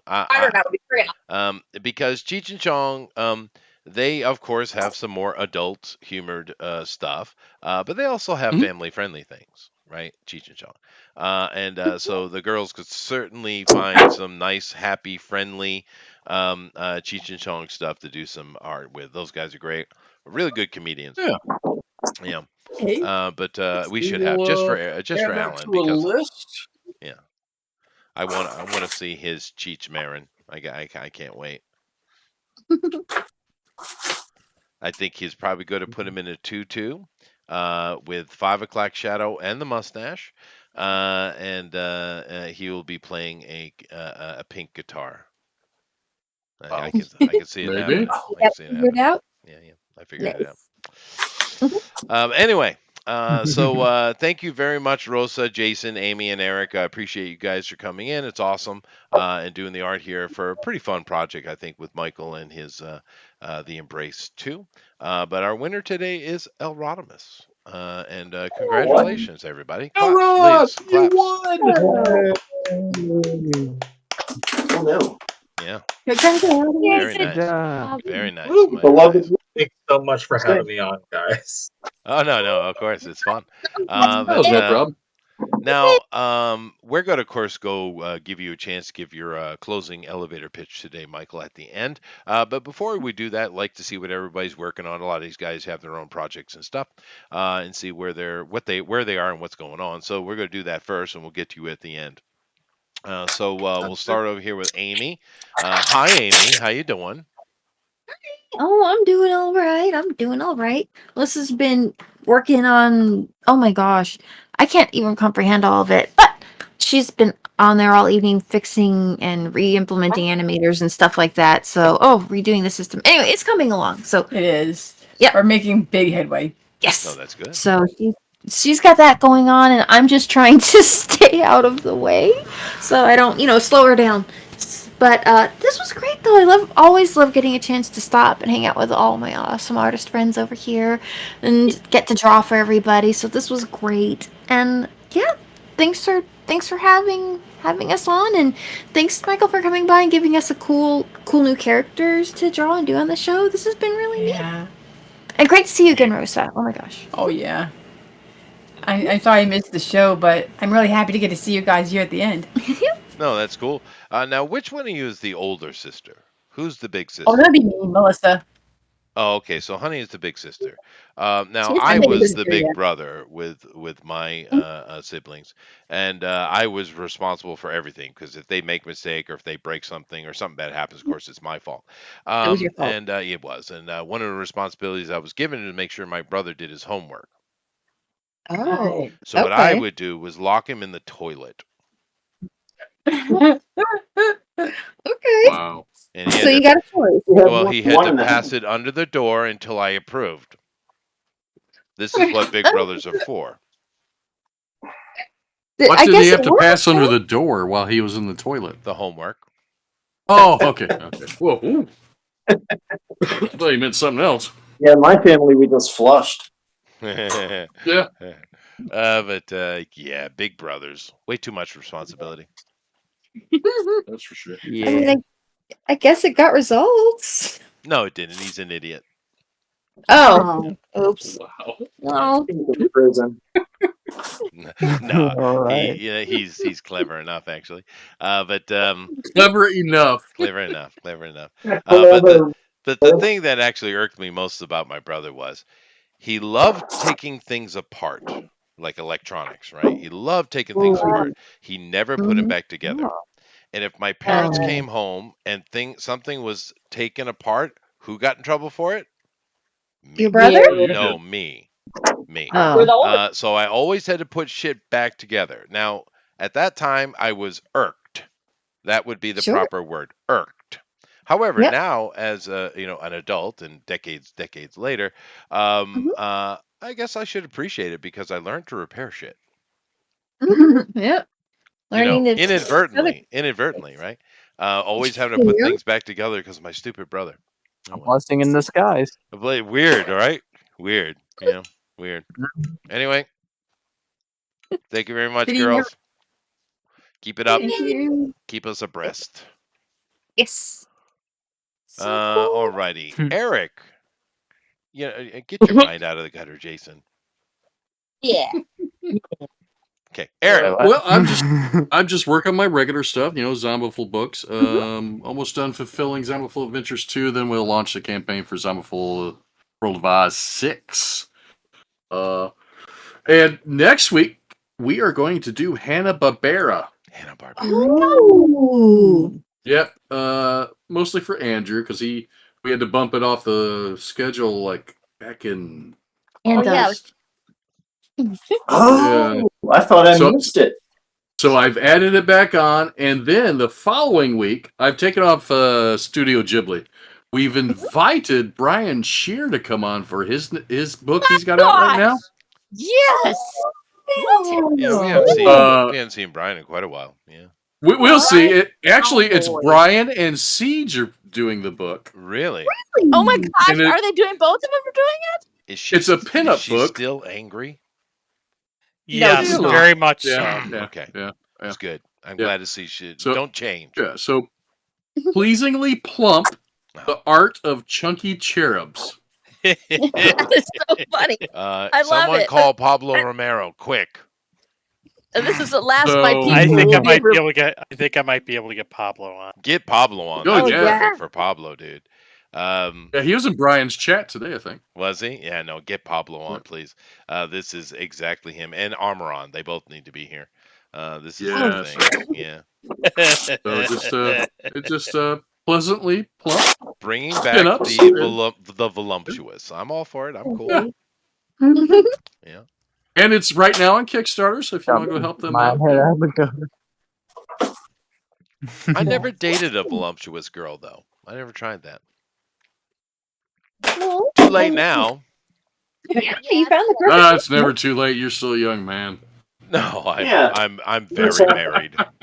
Very married. Yeah, no, I never did. I don't know why. Guess it's just not my taste. You found the perfect girl. Then I did. why I would did. you- Yeah, I got lucky. But I don't know. It is weird though, because I don't find it unattractive. But I just never ever actually dated one. I don't know. I guess I always was kind of drawn to the athletic girls, I suppose. You're a bit of an athlete yourself, so that kind Yeah, of makes well, sense. In theory. Yeah.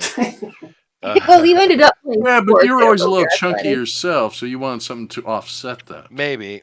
Well, no, I was only Yeah. chunky for a narrow period of time, actually, and it's my wife's fault. Okay. It's 100% Were her you fault. okay? It's the Were you, cookies. were you a tomboy? No, it was Are the you a Ben and tomboy? Jerry's. Oh. No, dude. When I'll she do was it. pregnant first time, she'd get up like, because, she's all tired and stuff because she's pregnant and stuff. But she'd get up like at, 1 o'clock in the morning or 2 o'clock in the morning and say, I want sushi. You know how much sushi costs at 2 o'clock in the morning? A lot. A lot. And she Really? would just buy all this frickin' Ben and Jerry's and she'd eat like 2 spoons of it. So someone's got to finish it. Oh, poor thing. Thank you for rising to the occasion. You're welcome. Again. You're I welcome. was there. But I was too. yeah, I gained weight during that pregnancy and I lost it after. So I was only chunky for, that period. But And I lost it It was after. all. It was all baby weight. no, it was overeating. It's always about eating too much. But yeah, for no, two. yeah. Literally. We'll take both theories and go with it. We'll mush them together. So do you have any projects coming up here, Eric? I'm hoping to launch Zombie World of Oz 6 before the end of the year, but I might wait till the next year to do it. Oh, okay. All right. We're just about done with it, but I want to have it completely finished and some books in hand before I launch it. Well, the end of this year is going to be a doozy. So, Yeah. Yeah. So maybe it would be better to put it off to like February or something like that, March. Yeah. I used to always launch in April, and I just missed it because of all the things that went wrong with the last book, with the printer moving on me and stuff like that. Oh, dude, that had so much happen on you. Yeah. Cool. You managed to come out. Let's see here. Elrod, would you like to say something? Something. Good. Elrod! So, Elrod, I've always been curious with your icon. Are you actually a bepatched man, or are you just you like Pirate Day? I'm just curious.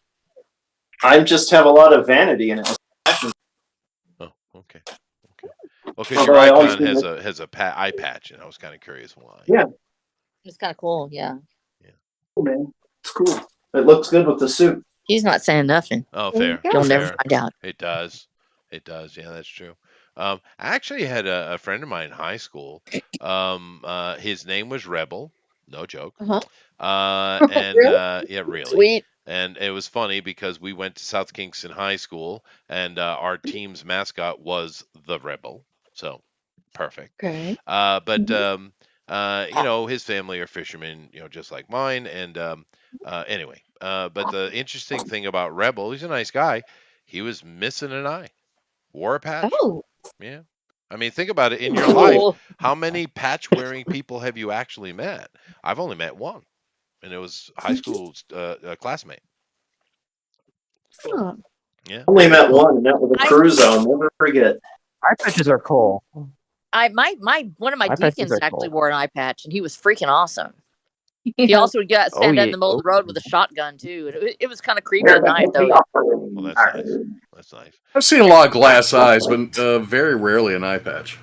I've seen a glass eye before. I have seen that, but eye patch, it's just I only have that one Mm. memory of it. But anyway, but thank you very much, Elrod. How about you, Jason? You want to say something? yeah, yeah. Yeah. If you want to look at my art, you can follow me on creation.jason. Also, me and my family have an Etsy shop you can look at. Buy you some cool t-shirts and mugs and even a blanket. And Getting it time of year, also, man. yeah, Swag. the link is in the bio. And so, yeah, also have some art that I'm going to enter into my local fair this year. So I at least 4. Wonka and the Dragon's Eye are going to be the 2 that I'm going to be entering, along with 2 others. So yeah, and if you wanna like an artwork from me, just the email is also on the bio if you want to hook me up. So yeah, God bless. Awesome. Well, thank you very much, Yay. Jason. Rosa. Hi. Hi. I love you, and I love you, and I love you, and you, and you, and you, you, and happy birthday, lady. I'm Tuck telling the my moon. wife. I know. Go ahead. It's too late now. I'm so old, it won't matter. Look at her over there. We're That's all like awesome. That's same everybody's like, age. oh. I know. Well, okay, fine. Maybe we get away with it. But and I'm releasing. I actually talked to Eric about getting to come on for the release of Caballeros del Camino, which of course is in the second series. Because since we did my first book, I just sort of skated all the way through the next like whatever 8 books or 7 books, however many I've had, because I just I love do doing other have you people. penciled in on 12/12. Do you? On Yep. oh really? Okay, wait. We can't. Okay. Oh, that's December 12th. I've also got my son's getting married on the 12th of October. Now, for a minute, I was like, the 12th. Oh my god. Okay. Yeah. No. The December 12th were cool. Oh. Let's do that. Yeah. So I'll be having that. I'm trying to work my way through the other one. So we have that coming up. So we're just gonna burning through. I actually don't have a campaign or anything for it. I was able to pay for the book. It's it's kind of sort of it's almost sort of paying for themselves a little bit, which is really kind of cool. So I'm very excited about that. So I was able to get that paid for. So I don't really have a campaign with it, but we would like people to know that it's out there and that we have 2 series now that we're doing. So very excited about that. But I do want to ask y'all tonight. I don't know if you've heard news, and I don't want to be a bummer, but if you know Howard Andrew Jones from Lord of a Shattered Land, just saw this. I think Jeff's seen it. Terminal diagnosis of brain cancer, and he's if you've read that trilogy, incredible books. Also, Ryan Williamson, who was supposed to be at BaseCon this weekend, had to pull out. His father-in-law died, and Lori Janeski, who is a wonderful lady with Tuscany Bay Books. Her husband is I right now his name escaped me because I follow her. And she's been in a rollover accident. So this has just been an absolutely crushing day for a lot of us in the indie sphere. Please lift these guys in prayer because it's just like all at once. There's the 3 of them right there. There's your trifecta. Actually, so we hope there's 4. Devin Erickson's yes. wife has brain cancer. Wow. What? It's No, like, they're what? saying that is this a new thing? Yeah, It's she's the cell my phone. God. The cell phone. Oh my God. But it's like Oh my all gosh. these all these people kind of around in our circle. Next thing you know, Jeez. Twitter No, this to- is crushing. I'm told going to me. add her to. Jeez, that is awful. So it's just been one thing after another. So yeah, please pray for them because it's wonderful that we have our books and that we have it's more important that we have each other. And I love each and every one of you guys and thrilled to death with the Embrace. And this is what it's for. When it all comes down to it, we have our art, we share it because we want to lift each other with love and respect. And so to all of you, I say I love you. And just remember, this might be the last time you get a chance to say it to somebody. So say it loud and say it clear. And make sure that people know that you love them. And we'll end with that. Very good. Thank you very much, Rosa.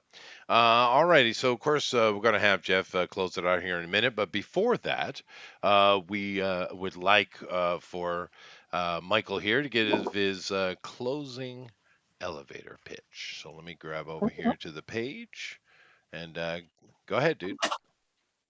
All right. Well, the Embrace 2 is the second chapter in the journey of the Spectral Hero. Clarence Griffin has been up to his nightly activities with his son as the Spectral Hero of the Embrace, and the Alexandria Police Department have kind of reopened things, and all the evidence is pointing towards Clarence, who is not answering his phone. So, the big thing that's going on with this book is obviously, is the Embrace going to end up at odds at the Alexandria Police Department, and what is going on with this character Strangle, who is been hiding in the shadows and is going to make his kind of big debut in this. So please make sure that you come check us out. We have tons of great valued perks for everything from original art to copies of the book. We have catch-up tiers if you missed the first book. And we hope to see you there. We have 5 days left. Thank you guys so much for having me on. I am going to pop off because I have 5 hours until I need to be up. Yep. Oh no. So I will catch y'all here in a bit. Thank you so much. Cool. Well, thank you very much. Happy to have you, and congratulations again. Yeah, excellent. Remember, next week we are doing Hanna-Barbera, which is going to be a lot of fun, of course. And I'm curious to see what kind of mayhem and disturbed characters we get. Yogi, I'm fearful for Yogi. More so for Boo Boo. Would be more fearful for Boo Boo. Yeah, you're right. You're right. But anyway, Hey, Boo-Boo. excellent. Jeff, take us out of here. Can't wait to Welcome see to that. Yogi Island. Okay. Well, I will be at BaseCon this weekend, and I'm on 2 panels. And my book, The Revenant and the Cult, book 1, is available, and I'm working on the follow-up to it. Well, the second part of it. And got to find a new editor now. So, What? And namaste. Namaste. Namaste. Later, everybody. Later. I love you. I'll be with y'all. Thank you. Love you.